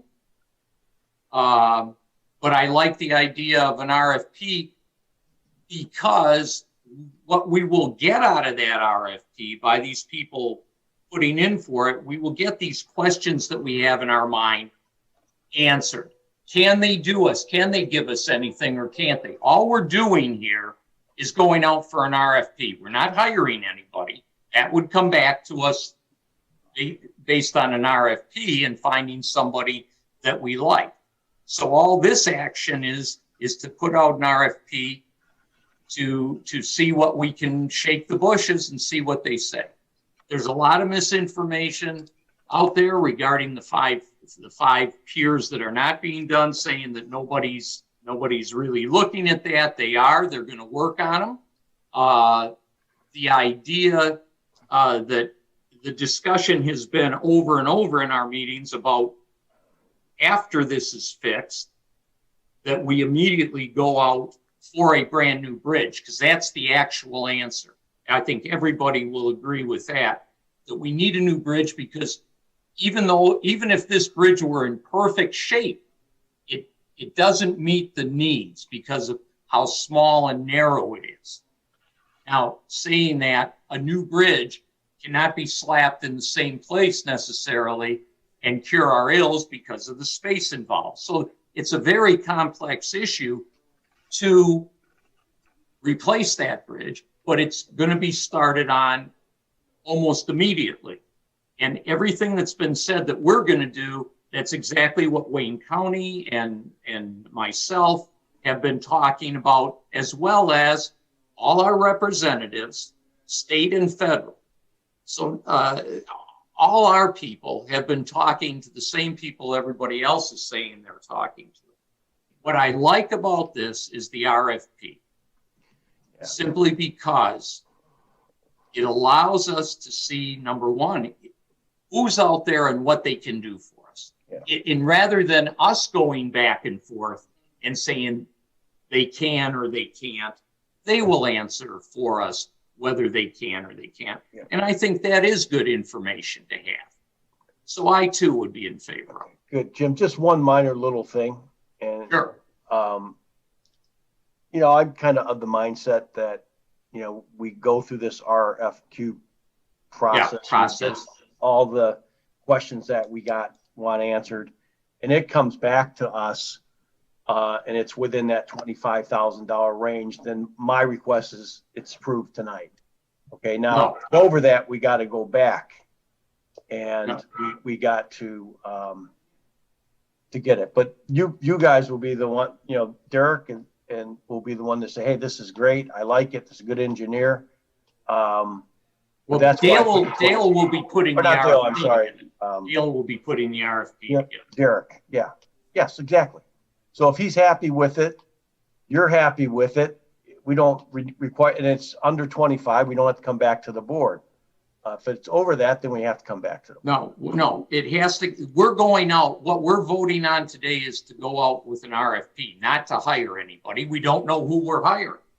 We're going to bring it back. We don't know if anyone will even respond, but. And obviously, if nobody did, there wouldn't be anybody to look at, but we might have 5 people respond. And then we would choose among those that best fits our brief. And I think that's the important step to take. We don't know who's out there. We're all arguing basically the same thing, except now we would know what's out there and we can make a decision. Correct. But I would be reluctant to say we're going to just hire somebody before we even see who's out there. You know what I mean? Yeah, I'm not saying hire them. I'd only say hire them if you decided we were happy with them, you know, at the management level. I don't even have to be involved. It would be, you know, Jim, you and Derek or whoever, you know, is going to be, I mean, obviously I have 2 cents I can add to the RFP. I've done 100 of them at least. But if that's what you want, how you guys want to do it, then that really wasn't my intent. But sending out an really an RFQ is what this is. RFQ. You know, let's send it out. The main thing is we get it done right, and we got all the information that we think we need to put us in a position to get an accurate number on the longevity of the service life. And if we got to come back and say we got the RFQ, we love it, it's $35,000 or whatever, then we have a vote. Is everybody? Well, and the other thing, Mike, we have to find the money. I don't know where you're pulling the money from. Is it going to come out of police? Are you giving up 25? I could show you where you're hiding about 100 and maybe. I can tell you where there's a couple million. So where in the budget? No, there isn't. There isn't. Not in the budget. It's not in the budget. This isn't budgeted. That's exactly right, Joe. That's why there's an emergency fund, Jim. We have an emergency fund for this. Is not no. The point being, we're going out for an RFP. That's what this action item is. I want to, let's be clear on what we're doing. We're not going out to hire anybody. We're going out to get an RFP. Hiring will be another action item. Correct? But the key here is that we are actively looking for someone who's going to be able to not only answer these questions, but if successful, will be able to help us advocate either being our pit bull or teaching us how to be it's the not pit gonna, bull. it's going to be teaching us because we're going to be the pit bull, not them. But it's a step in the right direction. I keep hearing tonight, Wayne County has said 30, Wayne County has said 20. Wayne County hasn't said anything. That's what their engineer, third-party engineer, Brennan Great Lakes Engineering, have told them. Not them. It's not them. They have been told by an outside engineer what that is. They're not making that up. These are the things that bother me about this, but I'm not against going out for an RFP. Yeah. I have a little different opinion. I hate to say it. I understand that. I have not heard anyone from Brennan say anything close to that. They say Brent, well, you haven't. They're very careful. Why? That's why they've been in business for 100 years.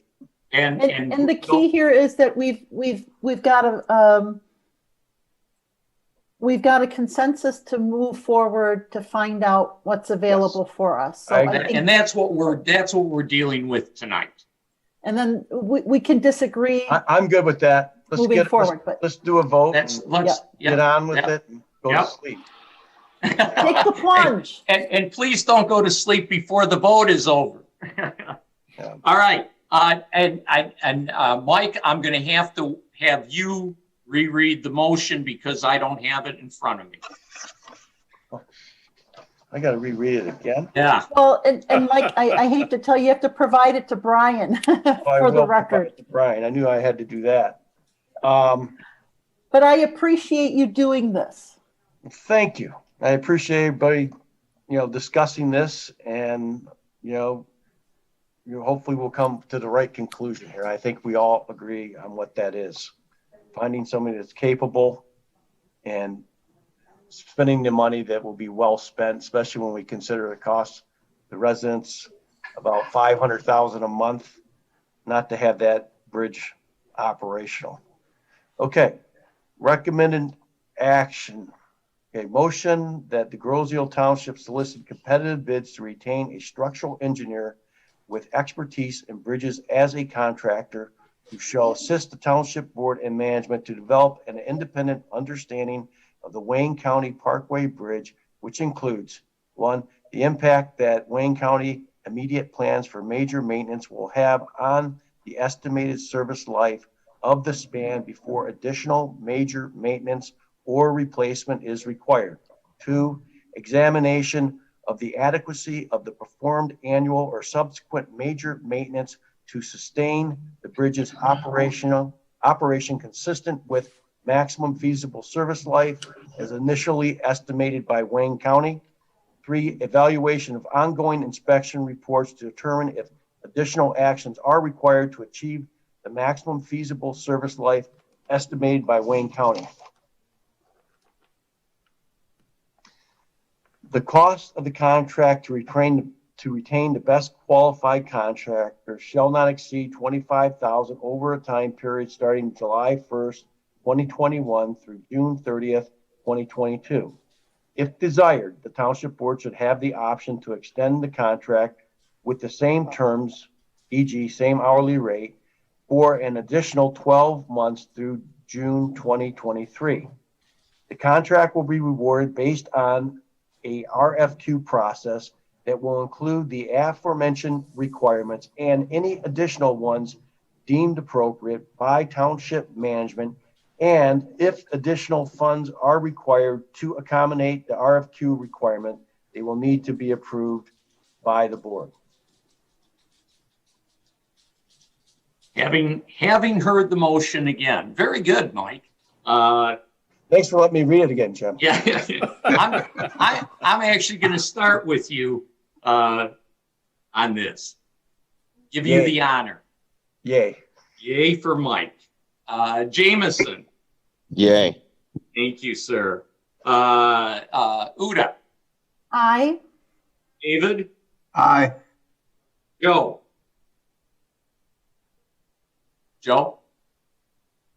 Aye, I said. Thank you. It didn't come through. Oh, Thank you.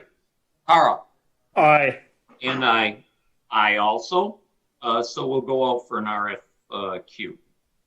Thank you. That was the end of the action items. So we move into reports. Clerk O'Connor. Well, I know it's late. I know everyone's tired, but a couple of things were mentioned that I need to address. So my first thing though is Brian Friel, if you are there, do you have anything to update on the clerk's office this meeting? No, we have nothing going on right now. Yeah, it's a quiet season for us.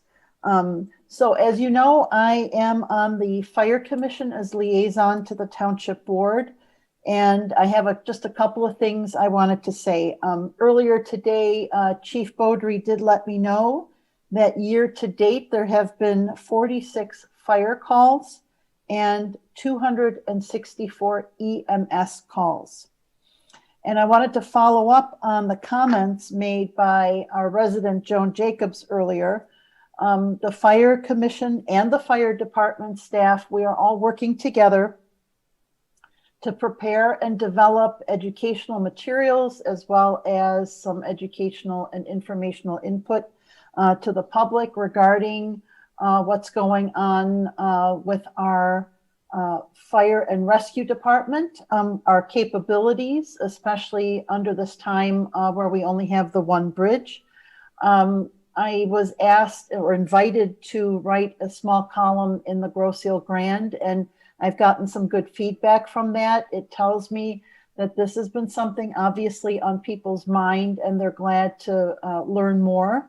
But Joan also raised some more serious questions in advocating for an advanced life support EMS, basically a paramedic unit as opposed to our current volunteer fire department basic life support EMS service.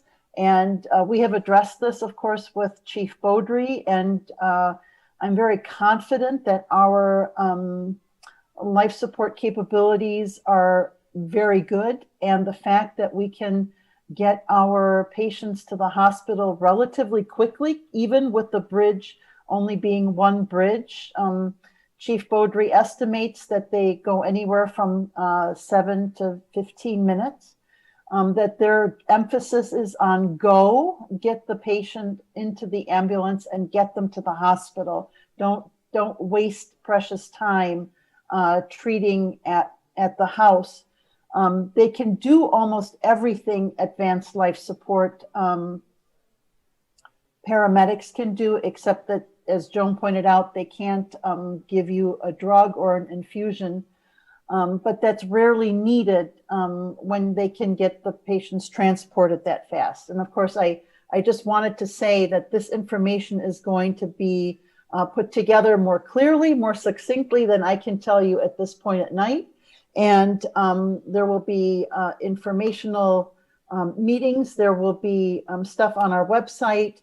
One of the things that I mentioned at our Fire Commission meeting is Wyandotte Hospital, through the efforts of Joan Jacobs, donated a batch of these File of Life, and it has a insert that the resident of the home fills out and puts on their refrigerator, so that when the responders come in, they can pick it right off the refrigerator and they have all your details.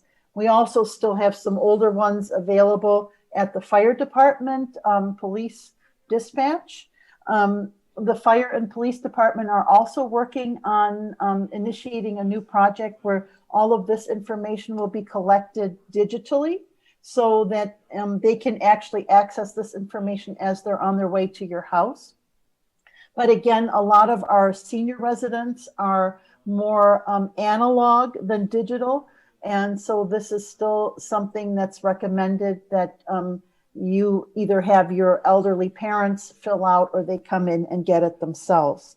So then the last thing I wanted to do is to respond to something somebody said during our earlier public comment, and I'm hoping Attorney Assorti can answer us, because I'm not clear on the answer, but it is my understanding that a township board cannot conduct a meeting if it does not have action items. Is that true, or am I, can you shed some light on that? Oh, this is a debate that's gone on with Michigan townships for a long, long time. So what I can tell you is that under the Open Meetings Act, a meeting is defined as the convening of a public body at which a quorum is present for the purpose of deliberating toward or rendering a decision on a public policy. So we get into this all the time, frequently, at Christmas time with more than 4 people going to a Christmas party, that type of thing, about whether or not it's actually a meeting. And lots of communities have what we refer to as a study session or group meetings, or there's several terms that are used. But for the purposes of a meeting in compliance with the Open Meetings Act, what the case law says is that if you are not deliberating on a matter, meaning if you're not using a meeting for purposes of forming an opinion about a decision or making that decision, you don't have to comply with the Open Meetings Act. Traditionally, what this township has done is had study sessions and advised the public of the meetings so that there's open procedure, open knowledge about what's going on and what things you're talking about. But so I'm not sure how to answer your question other than, of course, you can meet to get together to hash these things out as long as you're not deliberating, is what that means under the Open Meetings Act.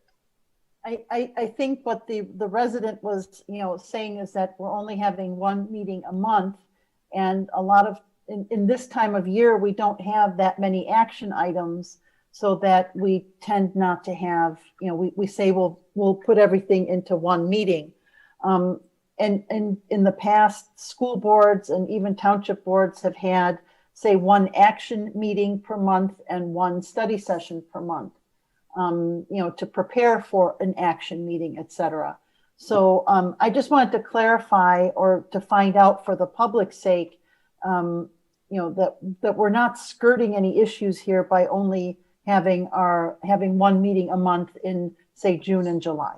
No, because the Michigan Constitution and the Township Act, formed in, I believe, 1879, says that you need to have one meeting a year. So, townships are free to do it. And certainly, if you get up in northern Michigan with some of the smaller communities, they only have 2 or 3 meetings a year total. So there's no requirement that you have more than that.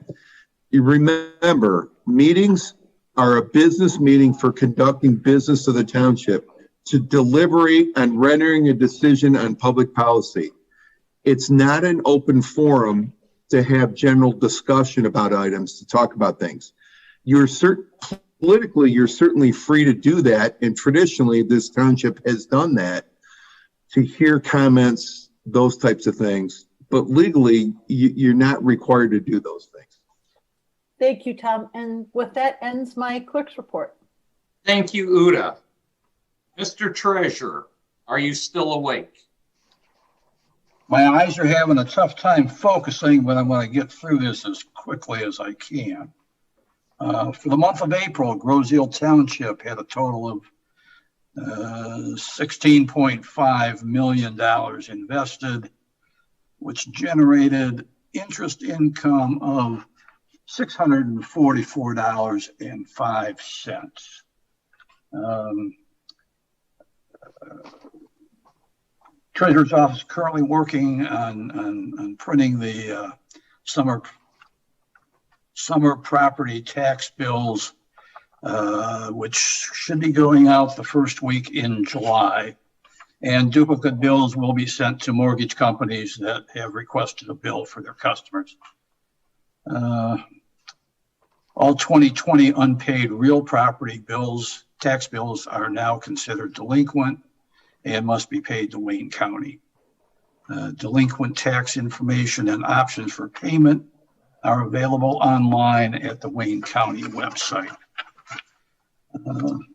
Also, a couple of quick comments. As liaison to the CRC Recreation Commission, just wanted to say hello and congratulations to our 3 new commissioners that were approved tonight. Marissa Nicely, Keith Pasinski, and Stacy Damon. A reminder that the pool at Water's Edge opens on Thursday, June 17th. And the daddy-daughter dance is Friday, June 18th. Tickets are still available, and you can call the rec department at 675-2364 for more information. And now from the DPS Commission, just wanted to let residents know the DPS Commission is currently updating its plans for possible road work this construction season. Well, we have limited funds available from our road maintenance millage. These are Groseal funds. We believe that there are some small projects that can be accomplished this year. The commission is currently reviewing 3 to 4 possible locations, and we're attempting to match our available funds with these locations in order to take on some smaller projects that can bring relief to the greatest number of residents. No decisions have made at this time, but we'll be discussing it at our July DPS commission meeting. And we're also anticipating a drain project on West River Road this summer. And that concludes my rec, DPS, and treasurer's report. Thank you, David. Moving on to trustees' reports. Mr. Porcelli. Got no report tonight from the Airport Commission, but what I would like to say is I'm going to be writing a resolution for next meeting for the board to vote on. I think it's important that we support the RAB that will be hopefully coming through soon. There was 50-some people that were interested in it. And I just think that it's very important that the issues that are going on and the restoration that's going on down at the airport in the area here, that the board at least support the RAB. It's just a conduit between the Army Corps and the people for information on this mitigation project that is still going on. And I'm still in the process, and it's been 2 years since I've been fighting to get the fields tested for the kids that are there. So anyway, they promised me they would be doing that soon. And this Restoration Action Board would be a perfect time and issue to get some of this information back and forth. So that's it for me now. Okay, great. We look forward to that, Joe. Thank you. Jameson. All right. I serve on the Zoning Board of Appeals and the Festival Commission. Last month, the Zoning Board of Appeals met and approved a variance for someone putting in a beautiful wraparound porch. So that was fun. So if anybody needs zoning variances, I guess bring them up to the township, and hopefully we can find a way to make it work for you. I also serve on the Festival Commission, and we just got through Island Fest. So I have to mention the hard work and dedication of the Lord of Festival, Chad Novak, Protector of the Realm and Warden of the West. And I'm also working on a couple of ordinances right now, some adjustments to some outdated ones. I mentioned them in the article, I think it was in May, to the solar ordinance. We're also looking at one with boats and fences. So if you have any input on that to the residents that are still awake and listening to this meeting, please feel free to reach out to me if you want to talk about fences, boats, or solar panels. So that's all I have, Mr. Supervisor. Thank you, Jameson. Carl. I serve on the Bicycle Pedestrian Advisory Commission. On behalf of the entire commission, I want to thank the board for moving forward with the Ralph Wilson grant. That's going to allow us to do a significant amount of work on the trails, as well as the redecking of the Grow Road Bridge over Frenchman's Creek. And thanks to everybody on the board. I also want to recognize the grant was originally initiated with the help of Dan Jaster and carried forward with the chair, Brian Pollock, who happens to be the bicycle pedestrian person for Wayne County. And again, thanks to Derek for his fine work in pushing us across the goal line. It is a significant amount of money that's in the pipeline, and we're very appreciative, both the board and for those individuals for their support. I also sit on Greenways Open Space Commission. Pleased to report that we expect to have the connecting trail between Ferry and Gage completed within the next 30 days. So by the next board meeting, I expect to be able to tell you that we are done with that. Long time coming, but very happy. Also had a meeting with Derek Thiel and John Keim, Teresa Weeks, Bill Stevenson, and myself met along the drain that is south of Manchester, runs down generally toward Rucker, and then bends to the east and drains into the river. That is a 24-inch pipe. The reason that we met was that there has become an increasing problem with water backing up from the drain onto Manchester. Photographs that were provided by Teresa Weeks, who is a neighbor affected by this, showed water that was 16, 18 inches deep. It is rolling up on the lawns and has the potential to do damage to vehicles that are parked either in the driveway or directly on the road. Derek and John Keim met us there. We walked the entire length of the drain, and John is going to be working with Derek to put together a proposal to clean the drain. While we don't have anything right now to increase the size of the pipe running underneath East River, it is expected that by clearing that drain, we're going to get better flow. And frankly, that will allow for a quicker dissipation of the water. And we're also going to be able to use that essentially almost a half a mile of drain as a larger retention basin. And I just wanted to thank Derek and John for their help with that and look forward to a project there that alleviate a lot of the problems. And finally, there were complaints from citizens that were living on Lake Road about a culvert there that was collapsing. And I mentioned that to Derek and to John Keim, and they came out and were able to replace that culvert. So the flooding that was similar to Manchester that has been occurring on Lake on a regular basis will be alleviated on that. And Derek and John just step up and provide the services that is just really incredible. Dave, you've got a wonderful team there on DPS, and they are really doing a great job for the community. And I'm very pleased that we're able to give some relief. That concludes my report. Thank you, Carl.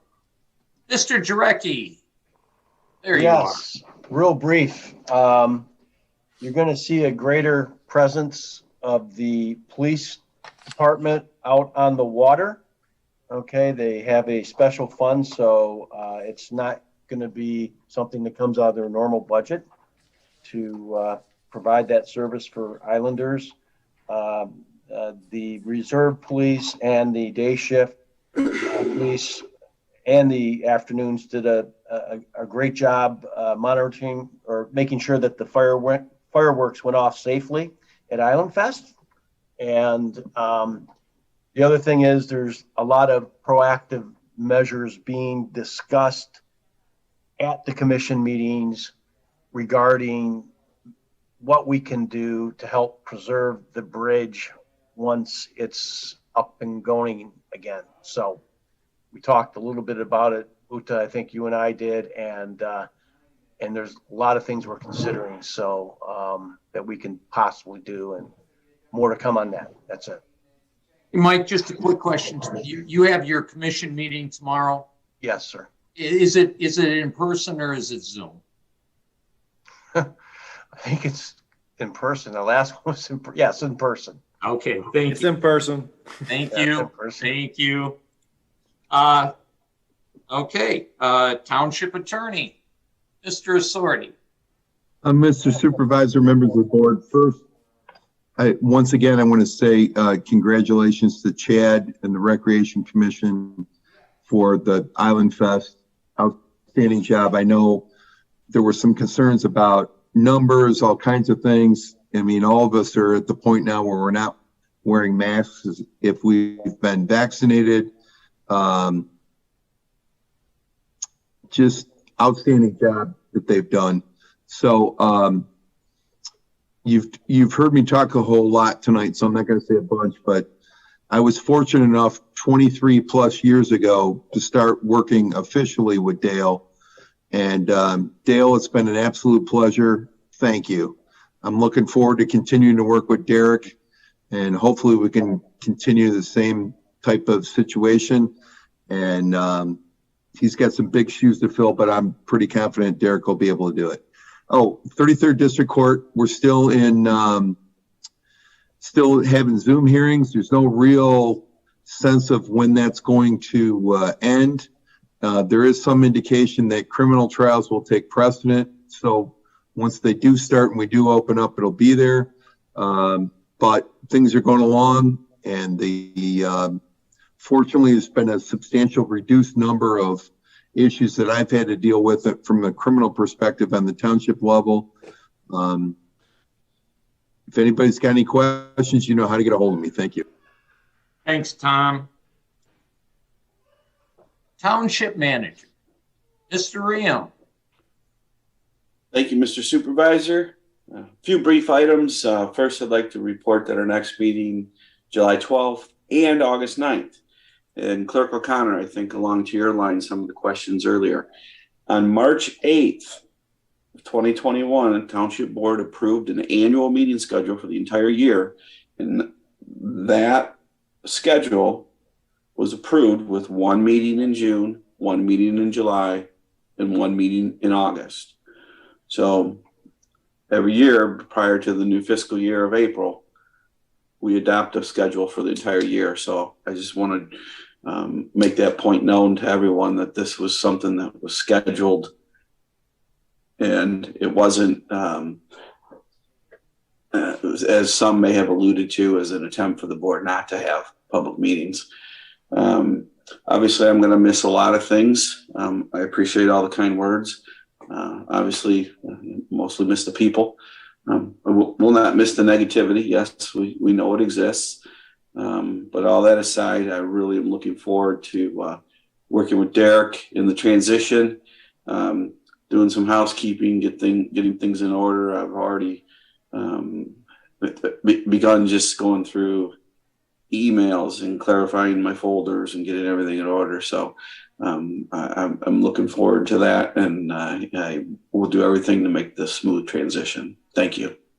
Thanks, Dale.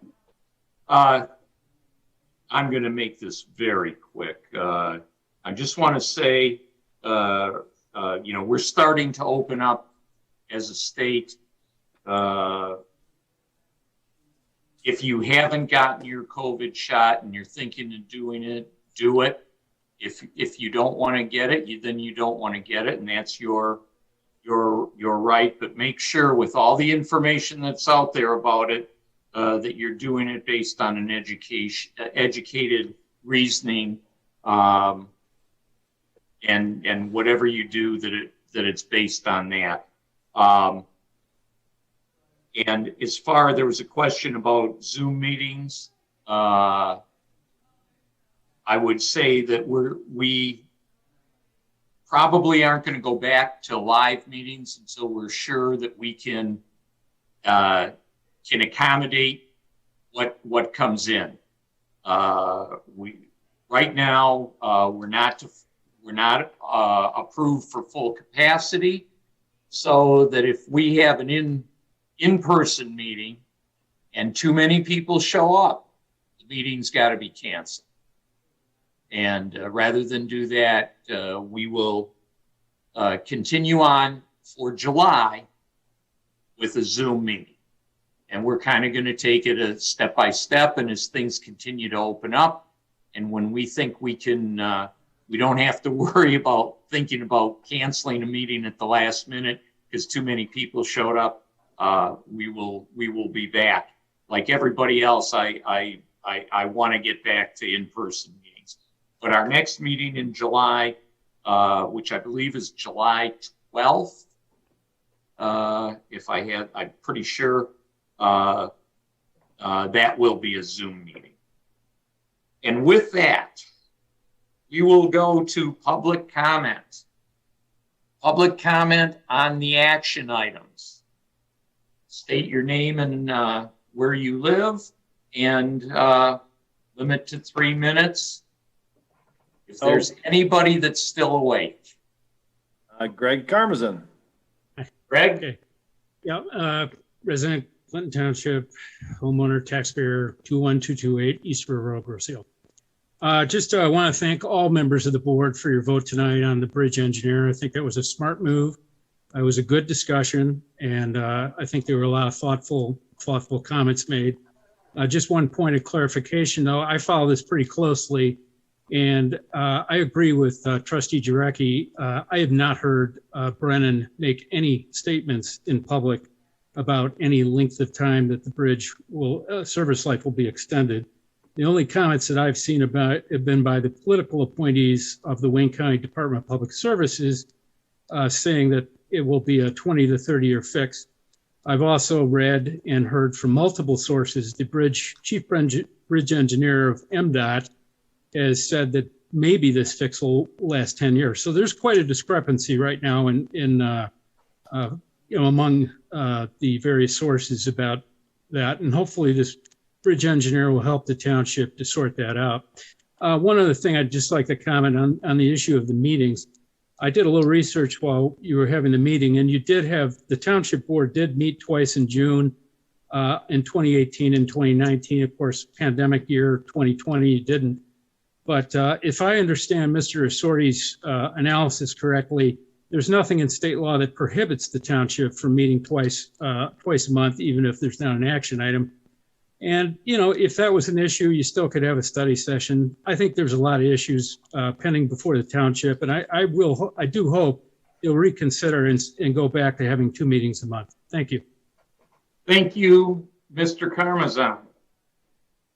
Okay, Deb York. Deb, hello. Deb. Deb, you're on mute. Gotcha. There you go. Am I wrong, or I wasn't listened to again? All right, can you hear me now? Yes. Okay, great. I'll try to make this quick. First, I'd like to congratulate Township Manager Ream on his upcoming retirement. As a recent retiree, I'd like to hope that on September 1st, you find yourself in a position similar to what I experienced on my first day of retirement about a year ago. It took me, about 30 seconds to transition, and I've never looked back. So congratulations. Thank you for your service. And I really wish for you the happy retirement that you so deserve, Dale. And also to your lovely wife. I want to make a few comments about the action item related to the promotion of Derek Thiel. This is just a humble perception of a member of the community. Please remember that my opinion and 50 cents can't get you guys a good cup of coffee. Now, I would normally vehemently object to any action that circumvents adopted township policy and procedure. I very much support the board's action tonight with regard to the appointment of Mr. Thiel, and I'd like to just make a few points about why. First and foremost, most importantly, Mr. Assorti expressed a legal opinion that this action is not in violation of any law by which the township is bound. I saw that the board was collectively adamant that it would not act in any way that could ever be called into question legally. Number two, while I think it's important for the public to trust that its leadership adheres to policy and procedure so they can better understand how its local government works, I would respectfully suggest that sometimes circumstances dictated that it's just not in the best interest of the board unless they make an exception. Why? Because it just makes sense and it's the right thing to do. Number three, I'm like 150% certain that the township could go ahead, jump to the hoops of what I suggest is a good policy and procedure, but would have ultimately ended up at the exact same place as you are tonight, appointing Derek to this position, because he's clearly proven to many that he's the best man for the job and that Grosse Ile needs right now. Number four, Right now, there are so many issues of priority that this community needs our leadership to tend to. Can anyone say bridge and road repair? And in this instance, with Mr. Thiel, following normal policy and procedure would, in my opinion, be but a waste of time and energy that could better be spent by our elected officials and township on other issues of much higher priority. Number 5, I believe that sometimes it's okay that circumstances dictate that making it an exception is ultimately the right thing to do because it promotes the best interest of the community. Sometimes we just got to suck it up and trust and rely on the expertise and integrity of those we've elected, even if it does deter from policy and procedure. Number 6, for anyone who might question the action tonight, I would point to the very thorough and in-depth discussion had by this board tonight on this and all other actions, particularly the engineer for the bridge. I believe that tonight the board clearly demonstrated not only complete and thorough transparency, all cards on the table, agree or disagree, but also demonstrated a sincere and deep concern by each and every board member to do what's best for this community of Grosse Ile. So to the board, I say job well done, thank you. And to Derek Thiel, congratulations. The community is fortunate to have you. I want to make one last point, and that is just that I really appreciate the articles in the Grosse Ile paper that have been submitted by the board. I actually had a list of them that I wanted to read, but I have learned more about water rates, environmental issues that impact the community, emergency procedures. I'm trying to think who I've missed because I didn't want to miss anybody. But I think that these columns are really, really helpful and informative. And I just really hope that people read them. And I hope that people see that there is just really great communication that is coming from the township and its offices. And I personally appreciate that. So thank you very much. Good night. Good night, Deb. Thank you. You're welcome. All right, do we have any other public comments? Marge Field. Hey, Marge, you're still up. Yes. I'm glad you made the decision you did about the bridge and gathering information, at least on what would be going on there. Someone earlier tonight said that knowledge is power, and I think that with knowledge you can make better decisions. I'm not quite as pleased on the process versus choices here with promotion for Derek. I have no problem with his qualifications. We've all been over backwards to say that. He understands it. He's acknowledged it.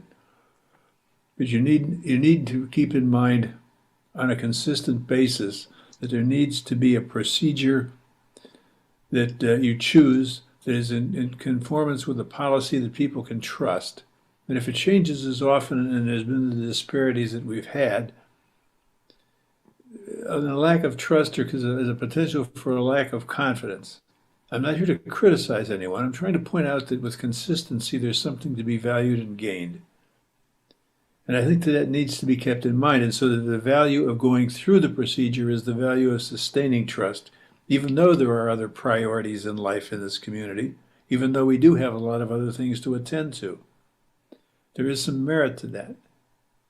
And just to demonstrate how important that is, I used to teach insurance classes. These were very technical classes. They dealt with law.